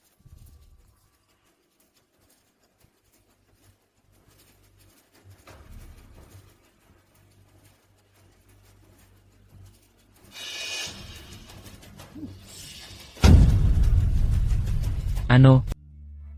Ano, paano ito nangyari? Hindi ito ang orihinal. Matanda na ang pagkalat ng tinta. Paano ito nangyari? Alam ko na. Artipisyal na pamamaraan ito ng pagpapagulang ng tinta. May nagtanggal ng isang layer, at saka nagdagdag ng tinta. Sinadya nilang nagdagdag ng tinta. Kaya, sinadya ng Puyanjay na ang mga debater ay pumili ng mali. Ang Puyanjay ang may pakanan nito. May dahilan akong maghinala. Nasa 3 larawang ito, wala ni isa ang orihinal. Kayong tatlo, pinag-aalinlanganan ninyo ang Poyanjay. Pinag-aalinlanganan ang Bai Huahui. Matapat ang negosyo ng Poyanjay. Ang reputasyon namin ang pinakamahalaga. Paano kami maglalagay ng bitag? Kung mali ang napili ninyo, kasalanan ninyo yan. Kayo lang ang dapat sisihin. Dahil hindi kayo sapat na bihasa. At kayong tatlo ay nagpapakilala. Bilang veterano ng Kiao Dao. Hindi ba niyo alam na sa Puyanjay, anumang resulta ay posible? Xiaonan, tama ka na naman. Tigilan mo na ang pangungutya. Baka hindi rin mapili ng batang to ang tama. Li Biao, wala pa sa atin ang talo. Kayo ang mga talunan na nandito at nag-iingay. Ikaw. Tama na, walang saysay ang pagtatalo, na ganito. Kung matatalo tayo, matalo tayo ng malinaw. Liu Yao Yao. Ipakita ang tag. Gusto kong makita mismo. Kung may pakana. Ngayon, para sa huling round, ipakita ang tag. Fake. Orihinal na gawa. Nanalo tayo. Xiaonan, nanalo tayo. Xiaonan. Ang galing. Ang totoo, ito ang orihinal. Isa nga sa tatlo ito. Poyanjay. Ay hindi rin naglalagay ng panloloko. Matapat ang negosyo ng Poyanjay. Ang reputasyon natin, ang pangalan natin, ay kilala sa buong industriya. Inaamin mo ba? Iyan. Inaamin, talagang natalo ako ng patas. Mali lang ang napili ko. Posible bang lahat ay naloko? Itong bata lang ang nakakita ng problema? Talagang imposible. Ang batang ito ay tiyak na, swerte lang.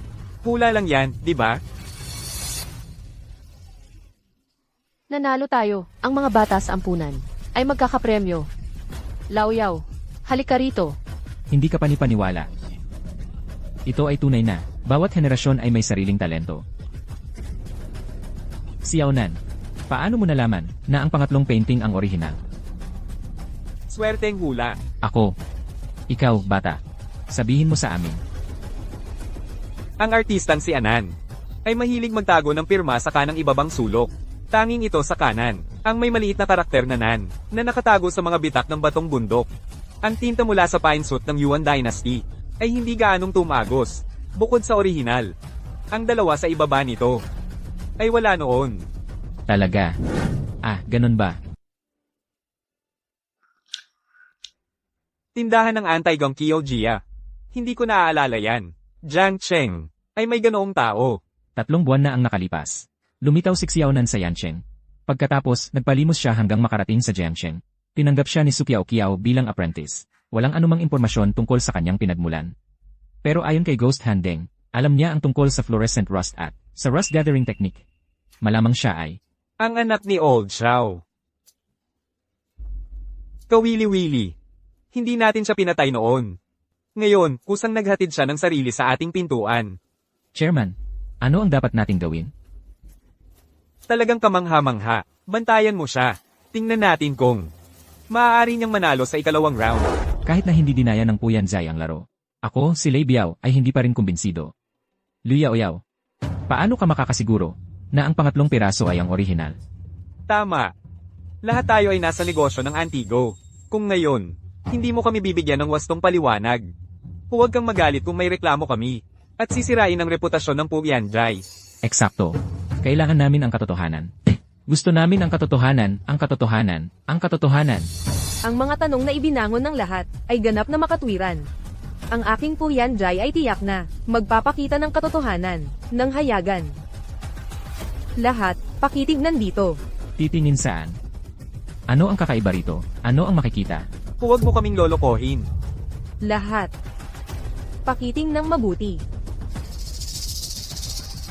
Teka, may mga karakter. May mga karakter na. May sulat nga talaga. Hindi masama.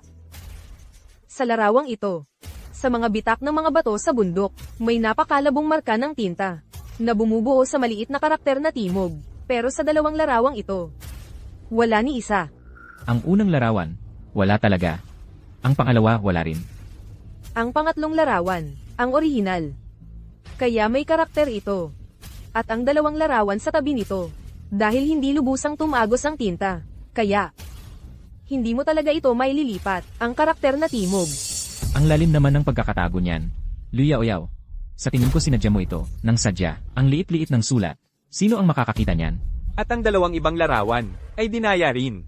Kaya sa ganoong paraan, mukhang mas katulad ng tunay. Ang galing ng diskarte. Klasikong panlilin lang. Ito ay isang matalinong trick lang. Ako.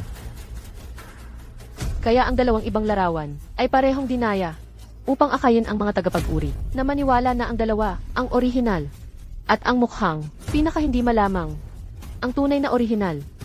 Ang dahilan kung bakit ginawa ito ng Puyan Studio ay para lumikha ng ingay para mas maraming tao ang magbigay pansin sa larawang ito. Tapos, ipagbili ang isang larawan ng 3 beses. Talagang napakagaling na plano. Ang pagpapatunay ngayon ay halos muntik na. Salamat kay Xiaonan sa pagtuklas sa anomalya.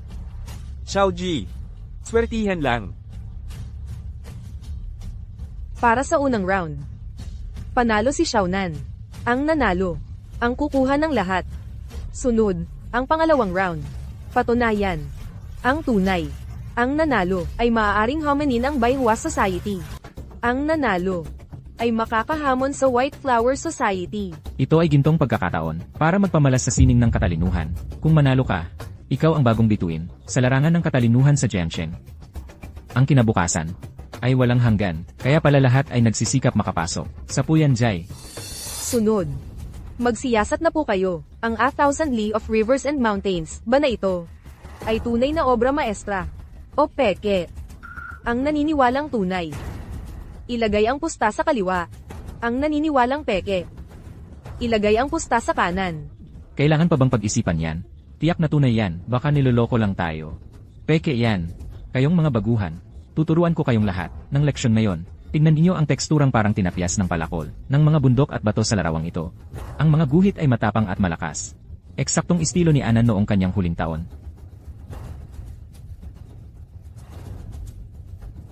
At tingnan ninyo ang mga selyong ito. Pare-pareho ang lalim ng tatak, walang modernong pekeng manggagawa ang makakagaya nito. Kaya nga, dito ako pumusta. Eksakto. Nakabalangkas ito sa estilong Xuan. Pusta sa tunay. Isang peres ng sinturong jade, pusta sa panig na ito. Ipupusta ko ang aming minanang pendant na jade. Ipupusta ko ang gintong pulseras ng asawa ko.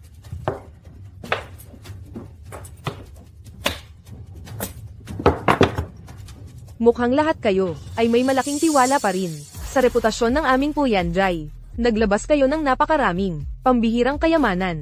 Kung walang katumbas na pusta, ang aking Puyanjay ay handang maglagay ng 1,000,000 piso. Nahahatiin ng pantay-pantay sa lahat ng mananalong kolektor. Hindi ba't parang nagbibigay lang ng pera yan?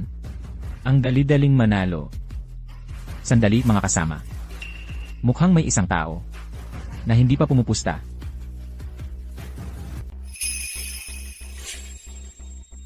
Mga obra ni Anan, kakaunti na lang ang natitirang gawa niya, napakakaunti. Pero ito, ang 1,000-mile landscape, mula sa papel hanggang sa tinta. Halatang luma na talaga. Malamang tunay ito. Xiaonan. Tama si Laoyao. Naniniwala rin ako na tunay ito. Peke ito. Ano? Fake? Isang pinturang ganito kaganda. Paano naging peke? Anak, sino ka ba? Hinahamon mo kami, at sinasabing peke ang pinturang ito. Isang clerk lang mula sa isang sira-sirang tindahan. Ano ang alam mo tungkol sa mga sinaunang pintura ng dinastiyang Yuan? Natsambahan ka lang noong nakaraan. Akala mo eksperto ka na ngayon? Kailangan ng kwalifikasyon para maging pasaway. Ang telang sutla ng pinturang ito ay sutla ng korte mula sa panahon ng Song at Yuan. Sa iyong mga amatir na kakayahan. Haamon ka pa? Nagpapapansin lang. Sa tingin ko, ginagamit mo lang itong kakaibang pamamaraan para makalusot. Mga kasama, pakinggan niyo ako, ang batang ito ay namamalimos sa kalye ilang buwan lang ang nakalipas. 9 na buwan pa lang siyang clerk, at ngayon akala niya, eksperto na siya sa pagtatasa ng pintura. Sa tingin ko, malinaw na isa siyang malaking impostor. Mga kasama, sa opinyon ko, ang taong katulad niya ay dapat palayasin. Nakakahiya siya. Palayasin siya. Labas, isa lang siyang palamuning manloloko. Ang isang walang kwentang tulad niya ay dapat na umalis ng mas maaga. Huwag kang makahadlang sa paghahanap buhay ko. Ang totoo, hindi maaaring maging peke. At ang peke, hindi maaaring maging totoo. Ikaw, Zixi, lahat nandito para kumita. May pinaputol ako sa painting ni Anan. Sa 3 piraso. Kayong 3. Maging alerto kayo. Manalo o matalo. Pag-usapan muna nila to. huwag kayong mag-alala, Pangulo.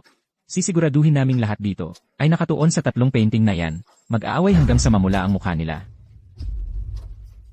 Ang isang bagay sa ganitong presyo ay walang katumbas kung ikaw ay makakapagbenta ng presyo ng isang tunay na piraso sa halaga ng 3 painting. Makukuha mo ang parte mo.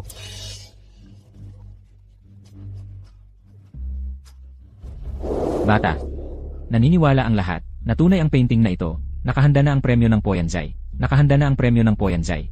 Gusto ng lahat na makisali. Pero bigla kang sumulpot at nagsabi na peke ang painting na ito. Sa tingin ko, sinasadya mo ito. Ji Xiao. Pare-pareho tayong nasa laro dito. Hindi ka ba nagtitiwala sa Puyanjay? O sa Baywa Society? Ikaw ba ay sinasadya kang mang-away? Xiaonan, alam kong magaling ka, at naniniwala ako sa'yo. Pero, kakapanalo lang natin ng mga chips na ito. Paano kung Mag-cash out na tayo habang maaga pa. Bata.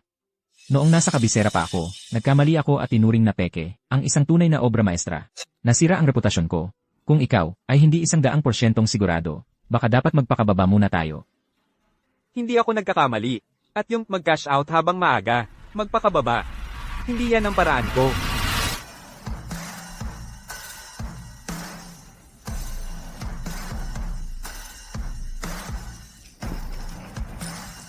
All in ako. Lahat ng chips ko. Sa pagiging peke ng painting na ito. Taya na lahat. Lahat ng chips ko. Tinataya kong peke ang painting na ito. Sa tingin ko, sinasadya mong nandito, para lang makipag-away. Ganito kalaki ang taya ko. Akala mo nandito ako para makipag-away? Ano? Akala mo kung matalo ako, sasagutin mo lahat ng pagkatalo ko? Baliw ka. Nababaliw ka na talaga. Nanggugulo ka lang. Nakikipag-away ka sa lahat ng nandito. Hindi ko na talaga matiis. Gusto kong makipagpustahan sa'yo ulit. Dito, ngayon din. Kaya mo? Paano mo gusto makipagpustahan? Simple lang. Daldal ka lang ng daldal. Nagpapanggap ka lang buong oras. Hindi ko na talaga matiis. Kung matalo ako, aalis ako sa Kiao daw. Kung ikaw ang matalo, luluhod ka, at puputulan mo ang sarili mong dila. Natatakot ka na? Xiaonan, huwag mong payagan ito. Habang may buhay, may pag-asa. Huwag kang magmadali. Tama. Bata ka pa. Huwag kang magpatalisa. Isang panalo o pagkatalo. Kailangan nating dahan-dahan. Mukhang natatakot na ang bata. Nagpapanggap lang siya, pero duwag naman pala. Nababaliw na ba kayong lahat? Aalis man siya sa Kiao daw o hindi, anong kinalaman ko doon? Bukod pa, bakit ako magdadagdag ng pusta? Wala na kayong magawa sa buhay. Itong tatlo, sila ang nagdidirect ng usapan, at ng buong sitwasyon mula pa sa simula. Ang kanilang mga pagkakakilanlan ay malayo sa karaniwang mga eksperto sa pag-a-appraise. Malamang mga tauhan sila ng Baihua Society. Ang galing mong magsalita. Ano ang taya mo? Hindi ko na talaga, kaya, sige, ano ang pastahan? Sasamahan ko ito hanggang sa dulo. Sa totoo lang, tagal ko nang sawang-sawa sa inyong lahat, mula pa sa pulong ng katotohanan, hanggang ngayon. Hindi tumitigil ang mga bibig ninyo, para kayong hayop. Natahol ng tahol. Ito ang alok ko, kung kayo ang matalo, tigilan ninyo ang daan ng Katniren. Tapos lumuhad kayo at tumahol na parang aso. Paano kung ikaw ang matalo? Siyempre, pareho lang sa inyo. Xiaonan, huwag mong ipagsapalaran ito. Ang mga iyon ay nasa daan ng katniran ng ilang dekada na. Kung matalo man sila, sa pinakamasama, magretiro lang. Pero iba ka, kung ikaw ang matalo, sira ang kinabukasan mo. Akala mo ba, ito'y isang away lang sa kalsada? Ang tatlong yon, isang tingin pa lang, alam mong hindi sila mabuti. Paano kung nakahanap sila ng butas? Mapapanganib ka. Ate Kiao. Lao Yao. Alam ko ang ginagawa ko. Ayokong ipagsapalaran mo ito. Ang pagtatalo ng katotohanan ay parang sugal. Marami nang nasira nito. Xiaonan, makinig ka sa akin. Okay. Noong bata pa ako, mainit din ang ulo ko tulad mo, at tingnan mo ako ngayon. Napunta sa kung nasaan ako ngayon. Kailangan mong bawiin, ang taya mong yon. Sa pinakamasama, tayo ay, mawawalan lang ng ilang pusta. Hindi mo kailangang isugal, ang sarili mo. Namaya pa ang tatay ko nang nakadilat ang mga mata. Ang panganib na ito. Kailangan kong harapin. Ang pastahan. Tinatanggap ko. CJ, may lakas ng loob ka. Ngayon, narito ako sa Poyanjay, upang maging saksi para sa inyong lahat. Ayon sa mga patakaran ng Kiao daw, kapag nagkasundo na ang magkabilang panig, ito ay agad na magkakabisa. Sana'y magkaroon ng himala. May tiwala pa rin ako kay Xiaonan. Lahat. Ang sandali upang masaksihan ang resulta ay dumating na.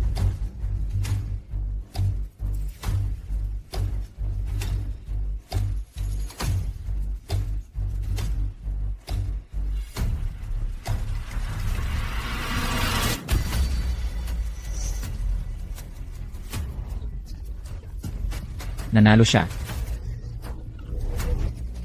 Alam kong hindi ako nagkakamali.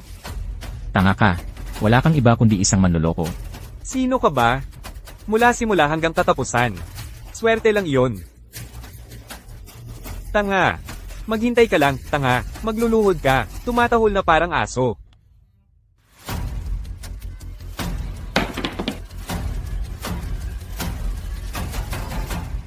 Natalo ka.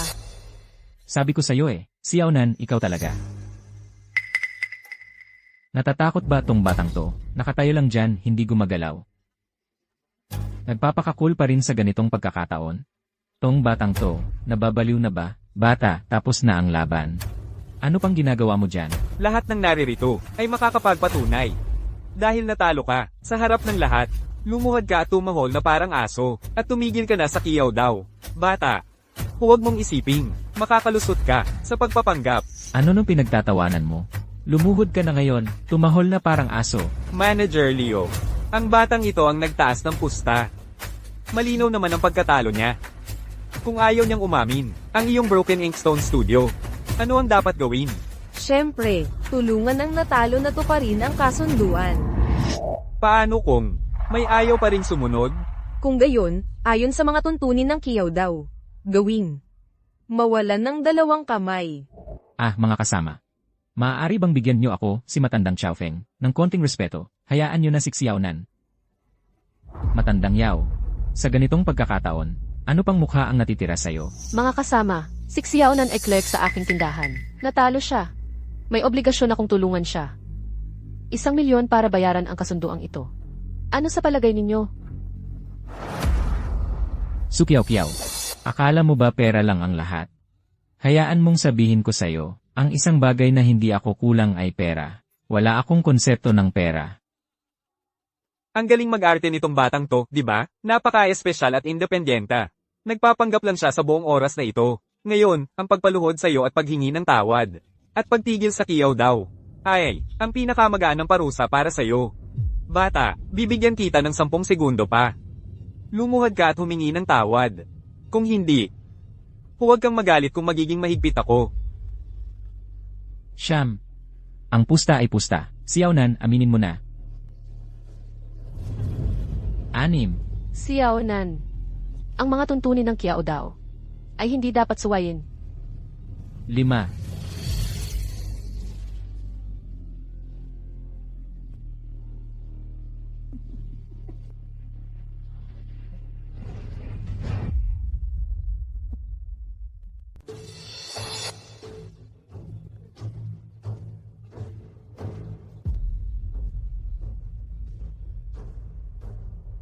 MS, Leo. Puyan Jai. Yan lang ba ang kaya ninyo? Nababaliw ka ba? Paano ka nangahas na hayagang pagdudahan ang otoridad ng Puyanzai? Nangahas kang pagdudahan ng Puyanzai. Ibig sabihin, pinagdududahan mo rin ang Baihuahui sa likod nito. Bata, naghahanap ka ng kamatayan. Sa pagpunta rito, walang mag-aalaga sa'yo. Mr. Xiao, ano ang ibig mong sabihin? Narito ang label. Paano ito magiging peke? Bata, hindi mo lang tinatanggihan ang kasunduan. Pinagdududahan mo rin ang kredibilidad ng Puyanzai. Sino ka ba? Ang label ay isinulat mo. Ngunit ang painting ay inilagay mo. Mr. Xiao, kailangan mo ng ebidensya para sa mga paratang mo. Kung natalo ka sa postahan, kinalabyaw at iba pa, at ngayon ay sinusubukan mong sir-an ang aking Puyanzai. Iyon ay hindi ang pinakamatalinong pagpipilian. Bakit ayaw mong aminin? Mr. Xiao, ang mga taong nagdududa sa Puyanzai ay hindi naman bago, ngunit sa bawat oras, napatunayang paninirang puri. Kung nais mong makipag-away sa aking Puyanzai, masayang tatanggapin namin. Ngunit kung hindi mo ito mapatunayan, ayon sa mga patakaran ng kiyaw daw, ang iyong mga kamay ay dapat putulin. Xiaonan, tanggapin mo na ang kapalaran mo. Bakit mo pa gagawin? Ang mawalan ng mga kamay, lumuhad at humingi ng tawad, tumahol na parang aso, at saka umalis sa kiyaw daw. May mga taong ayaw lang, aminin na natalo sila. Ngunit kung handa silang magbayad ng kanilang mga kamay, ayos lang din. MS, Leo. At paano kung kaya kung patunayan? Kung gayon, ang Puyanzai ay mawawalan ng lahat ng kredibilidad. Ngayon, sa harap ng maraming saksi, walang sino man ang muling magtitiwala sa Puyanzai o sa Baihuahui. Sige. Ang pagkakamali nito ay nasa. Ang ebidensya ay nandyan mismo sa puno. Bata, kapag nagsasalita ka, pwedeng mag-isip muna bago magsalita. Ano ng problema sa punong ito? Huwag mong sabihin, ito na ang ebidensya mo. Gumamit ng mga brush na gawa sa balahibo ng lobo ang mga artist ng Yuan Dynasty para sa mga puno. Matutulis ang dulo, parang mga karayom. Isa itong patakaran, na dapat makita ang dulo ng brush. Pero tingnan mo ang tuktok ng puno dito. Bilog ang mga stroke, parang sinulid na binabad sa tubig. Malabo at mantsado ang mga gilid. Ito ay tanda ng modernong nylon brush. Impossible. Iyan. Mahina ang elastisidad ng nylon brush, at bilog ang dulo. Paano ito makakagawa? Nang matutulis, parang kutsilyong mga gilid, ng brush na gawa sa balahibo ng lobo? Tama. Pwedeng maghiwa-hiwalay ang dulo ng brush na gawa sa balahibo ng lobo. Kapag nagpipinta ng puno, nagkakaroon ito ng flying white na mga stroke. Tingnan mo, patay na mga linya ang mga puno sa larawang ito. Walang flying white kahit isa. Ngayon, ano sa palagay mo? Tunay ba o peke ang larawang ito? Tama si Xiaonan. Ito ay talagang hindi mapapasinungalingan. Kaya peke ang larawan. Lahat ito ay panlilin lang ng Poyan Jai. Naiintindihan ko na, sa pagpapatunay na tunay ang larawang ito. Sa harap ng lahat, ang presyo nito ay tataas ng husto. Ang tatlong larawang ito ay mabibenta ng daan-daang milyon. Naririnig ko ang pagkalansing ng abakus ng Poyansay. Mula rito pa lang, narinig ko ang lahat. Ikaw, Poyan Jai, nakipagsabuatan sa mga eksperto ng Kiao Dao. Para hayagang maggawa at magbenta ng peke, nilabag ang mga tuntunin ng Kiao Dao. Duda ako na may magtitiwala pa sa'yo. Mga kasama, si Xiaonan ay gumawa ng mabuting gawa. Tinulungan niya kayong mawaksi ang lungga ng panlilinlang na ito. Fake? Paano pwedeng maging fake ito? Naloko. Naloko tayong lahat ng Poyan Jai.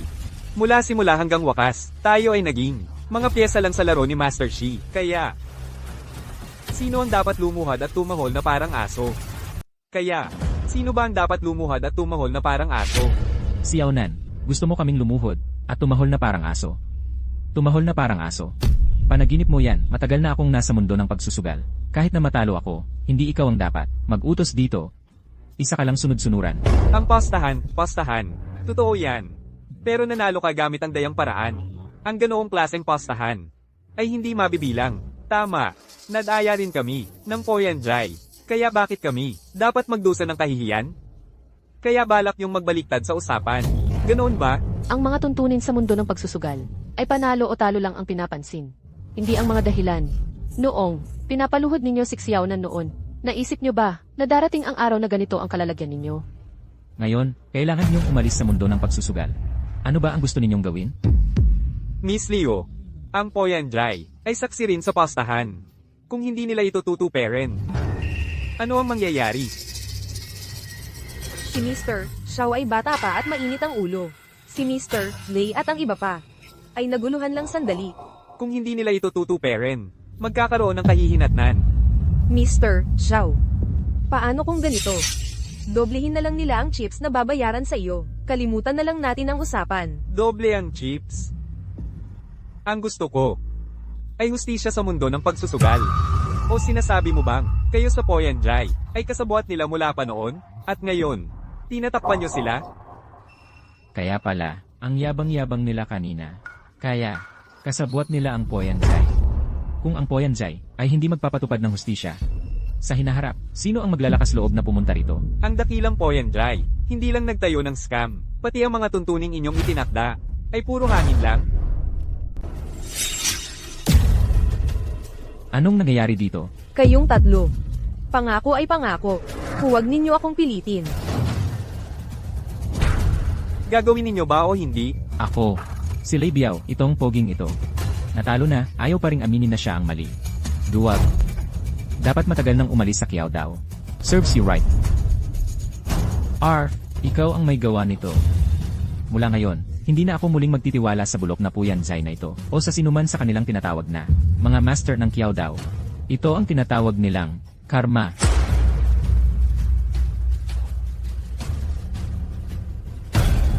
Simula ngayong araw, Sa ngalan ni Old Xiaofeng, ipinahahayag ko. Ang mga kontrabida ng Kiao Dao. Si Lei Biao. Si Third Master Go. Si Young Master Ling. Ay pinapalayas na mula sa Kiao Dao. Old Xiaofeng, dapat matagal ko nang naisip yan. Ikaw pala ang matandang Xiaofeng. Kaya pala, napakagaling ng gawa ni Xiaonan. Paano siya naging matandang Xiaofeng? Baka may impostor. Kung alam ko lang na ikaw si matandang Xiaofeng, paano kami makikipag-away sa'yo? Kayong tatlo. Alis na kayo. Mula ngayon, kapag naglakas loob pa kayong, tumapak muli sa Kiao Dao, kumpiskahin namin ang lahat ng ilegal ninyong kita. At kung lumabag kayo sa batas, pananagutan ninyo yon sa batas. Yugo, CJ, alis na tayo. Binibining Leo, ang nanalo, ay maaaring magpatuloy sa paghamon sa Samahang Baihua. Pinipili kong ipagpatuloy ang hamon. Mabuti. Presidente Xi. Ay matagal nang naghihintay sa iyo.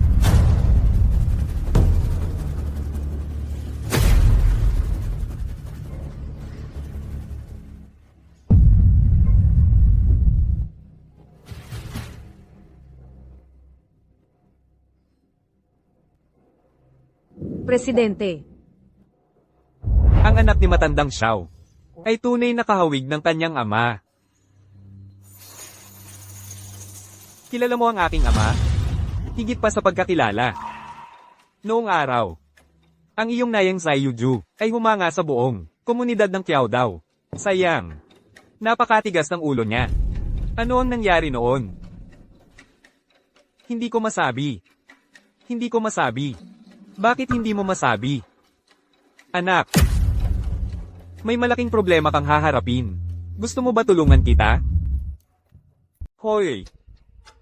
May problema kang haharapin. Gusto mo tulungan kita?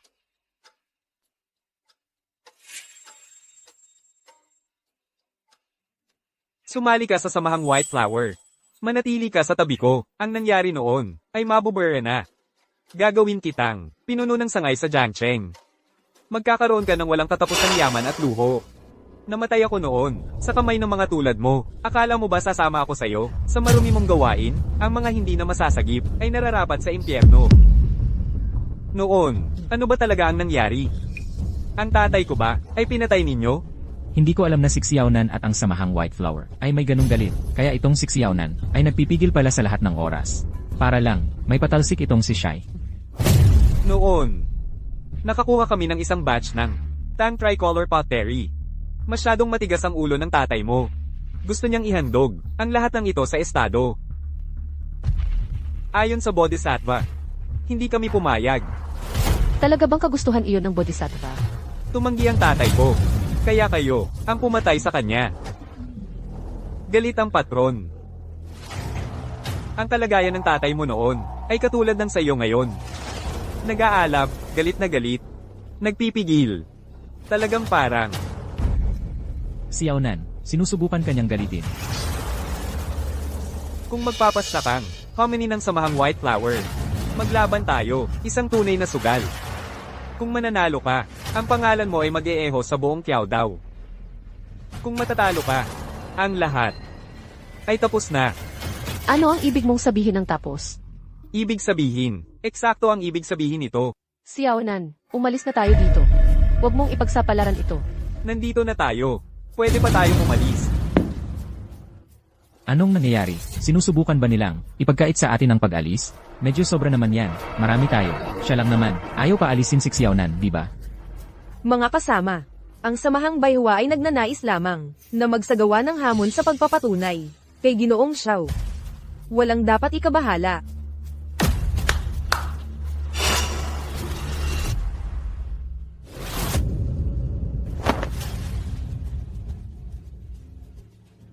Ito ay isang rebeltong Buddha mula sa dinastiyang Song. Ito ang pinakamahalagang kayamanan ng Samahang Baihua. Kung matutukoy mo ang pagiging tunay nito, may pagkakaloob ko ang iyong buhay. Ito ay isang daan patungo sa kaliwanagan. Mukhang wala akong pagpipilian. Bago magsimula ang formal na pagpapatunay, gusto kong magdagdag ng karagdagang pusta. Gusto mong malaman ang katotohanan. Ano naman ang iyong pusta? Ang mga artifact na nasa mesa, sa kabuuan, dapat ay mahigit 2 milyon ang halaga nito. Naniniwala ako na ang Samahang Baihua ay may sapat na kakayahan para ipagbili ang mga ito. Nakakawili. Sang-ayon. Dumating na ang sandali ng katotohanan. May palabas tayong abangan. Ito ay totoo, Pek. Itong si Xiaonan, hindi naman niya talaga. Isasangkot ang Baihua Society dito, di ba? Ngayon, ito ay nagiging kawili-wili na. Ji Xiao. Pakiusap.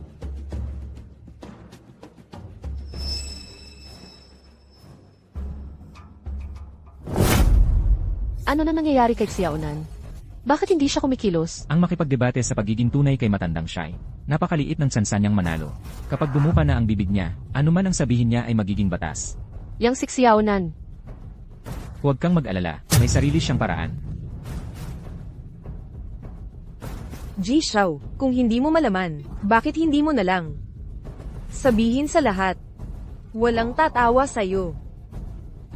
Lampas 10 minuto na, wala pa siyang nasasabing kahit isang salita. Nagiging sanhilang ito ng pagkabahala sa mga tao. Ang oras ni President Xi ay limitado. Ji Xiao, itong estatwa, ito ba ay tunay o peke? Ang tuldok sa noo ng badhang ito ay gawa sa Cinnabar. Ang mga estatwa ng Buddha mula sa Song Dynasty ay gumamit ng purple-haired brush dotting technique. Gumamit sila ng sandalwood para durugin ang pigment. Hindi maaaring ganito kamatingkad ang pula. Marunong ka, pala. Gayunpaman, mali iyan. Xiaonan. Nakakita na ako ng mga katulad na Buddha. Ang tuldok na Cinnabar, ang susi sa pagiging tunay nito. Malapit na. Kailangan pampatagilan ng kaunti. Bibigyan pa kita ng 2 minuto, kung hindi mo pa rin kayang magpasya. Ang aking Baihua Society ang magdedeklara sa'yo bilang talo. Masyadong agresibo ang Baihua Society. Ilang minutong pagkaantala lang naman ito. Bakit hindi pa nila kayang maghintay ng kaunti? Sabi rito, ginawa ito noong panahon ng Xiang ng dinastiyang Song. Ang inscription. May natitirang wax sa mga bitak ng lagda. Mukhang ito'y nirepuhan na. Pero ang patina sa katawan ng Buddha ay tunay na tunay. Baka isang lumang estatwa ng Buddha na kakarepuhan lang. Ang ilang nasirang antigo ay pinapagawa ulit, kaya parang magkasalungat. Ito ang pinakamahirap patunayan ang pagiging tunay. Xiaonan. Dapat kang magmasid ng mabuti. Sige, wag nang paligoy-ligoy. Kaya, tunay ba o hindi? Patanjin naman sa sinag. Ang sinag ng Buddha ay may disenyong magkadikit na baging. Sa dinastiyang Song, pakaliwa ang ikot ng mga baging. Pero ito, pakanan ang ikot. May mali. Bata, tapos na ang oras. Ayaw ng bodhisattva sa mga nagpapabukas-bukas. Talo ka. Ay nako, nandito na ang pulis. Ay nako, nandito na ang mga pulis. Presidente, may tumawag sa pulis. Tumigil ka dyan. Sa tingin mo makakatakas ka? Kung hahawakan mo ako ngayon, lalo mo lang pahihirapan ang sarili mo. Ikaw ang tumawag sa pulis kanina. Nagpapalipas ka lang ng oras. Sinusubukan ko lang, malaman ang katotohanan. Pero Presidente Xi, parang nababahala ka sa pag-aaksaya ng oras. Natatakot ka sa mga pulis, no? Walang gumagalaw. May natanggap kaming tip. Pinaghihinalaang nagtutulak ng mga relikyang pangkultura ang lugar na ito. Bakit mo ako dinadakip? Alam mo ba kung sino ako? Kahit sino ka pa, kung lalabag ka sa batas, haharap ka sa hustisya. Pulis. Ako ang tumawag kanina. Mamaya, sasamahan namin kayo. Pabalik para magbigay ng aming mga salaysay. CJ. Ikaw ang tumawag sa pulis kanina. Ang mga utang kay Kiao daw. Panahon na para bayaran iyon. Ang galing mo talaga, alam mo ba yon? Ngayon, pupunta tayo sa Puyanzhai. Kailangan nating maging handa sa kahit ano. Ang White Flower Society, ang specialty nila, ay paghihiganti sa huli. Kahit manalo tayo sa Bayanzen, baka, maipit tayo sa isang eskinita. May sarili akong paraan. Yung paraan na sinasabi mo, ano ba yon? Tumawag. Kanino? Sa Jiangcheng Police Station. Gusto mong, Ang Puyanjay ay tiyak na may mga iligal na gawain. Kung susumbong lang natin sa pulis, tiyak na magpapadala sila ng tao para magbantay. Hindi ba nila mababato yon? Isang anonymous tip, hindi tayo malalantad, pero magiging alerto sila. Kung may mangyari sa atin sa loob, kahit papaano sa labas, may mga mata na magbabantay. Ang galing mo talaga, alam mo ba yan? Naglilinis tayo ng kasamaan at nagpapanatili ng hustisya. Walang maduming paraan doon. Bukod pa nang magdesisyon ako na pumunta sa inyong Puyanjay. Hindi ko ninais na umasa lamang sa pagpanalo sa Bayan Shen laban sa inyo. Pupunta ako sa kulungan. Hindi mo malalaman ang katotohanan tungkol sa iyong ama. Ang nangyari sa aking ama noon. Naniniwala ako na ang batas ang magbibigay sa akin ng katotohanan. Dalhin mo siya. President.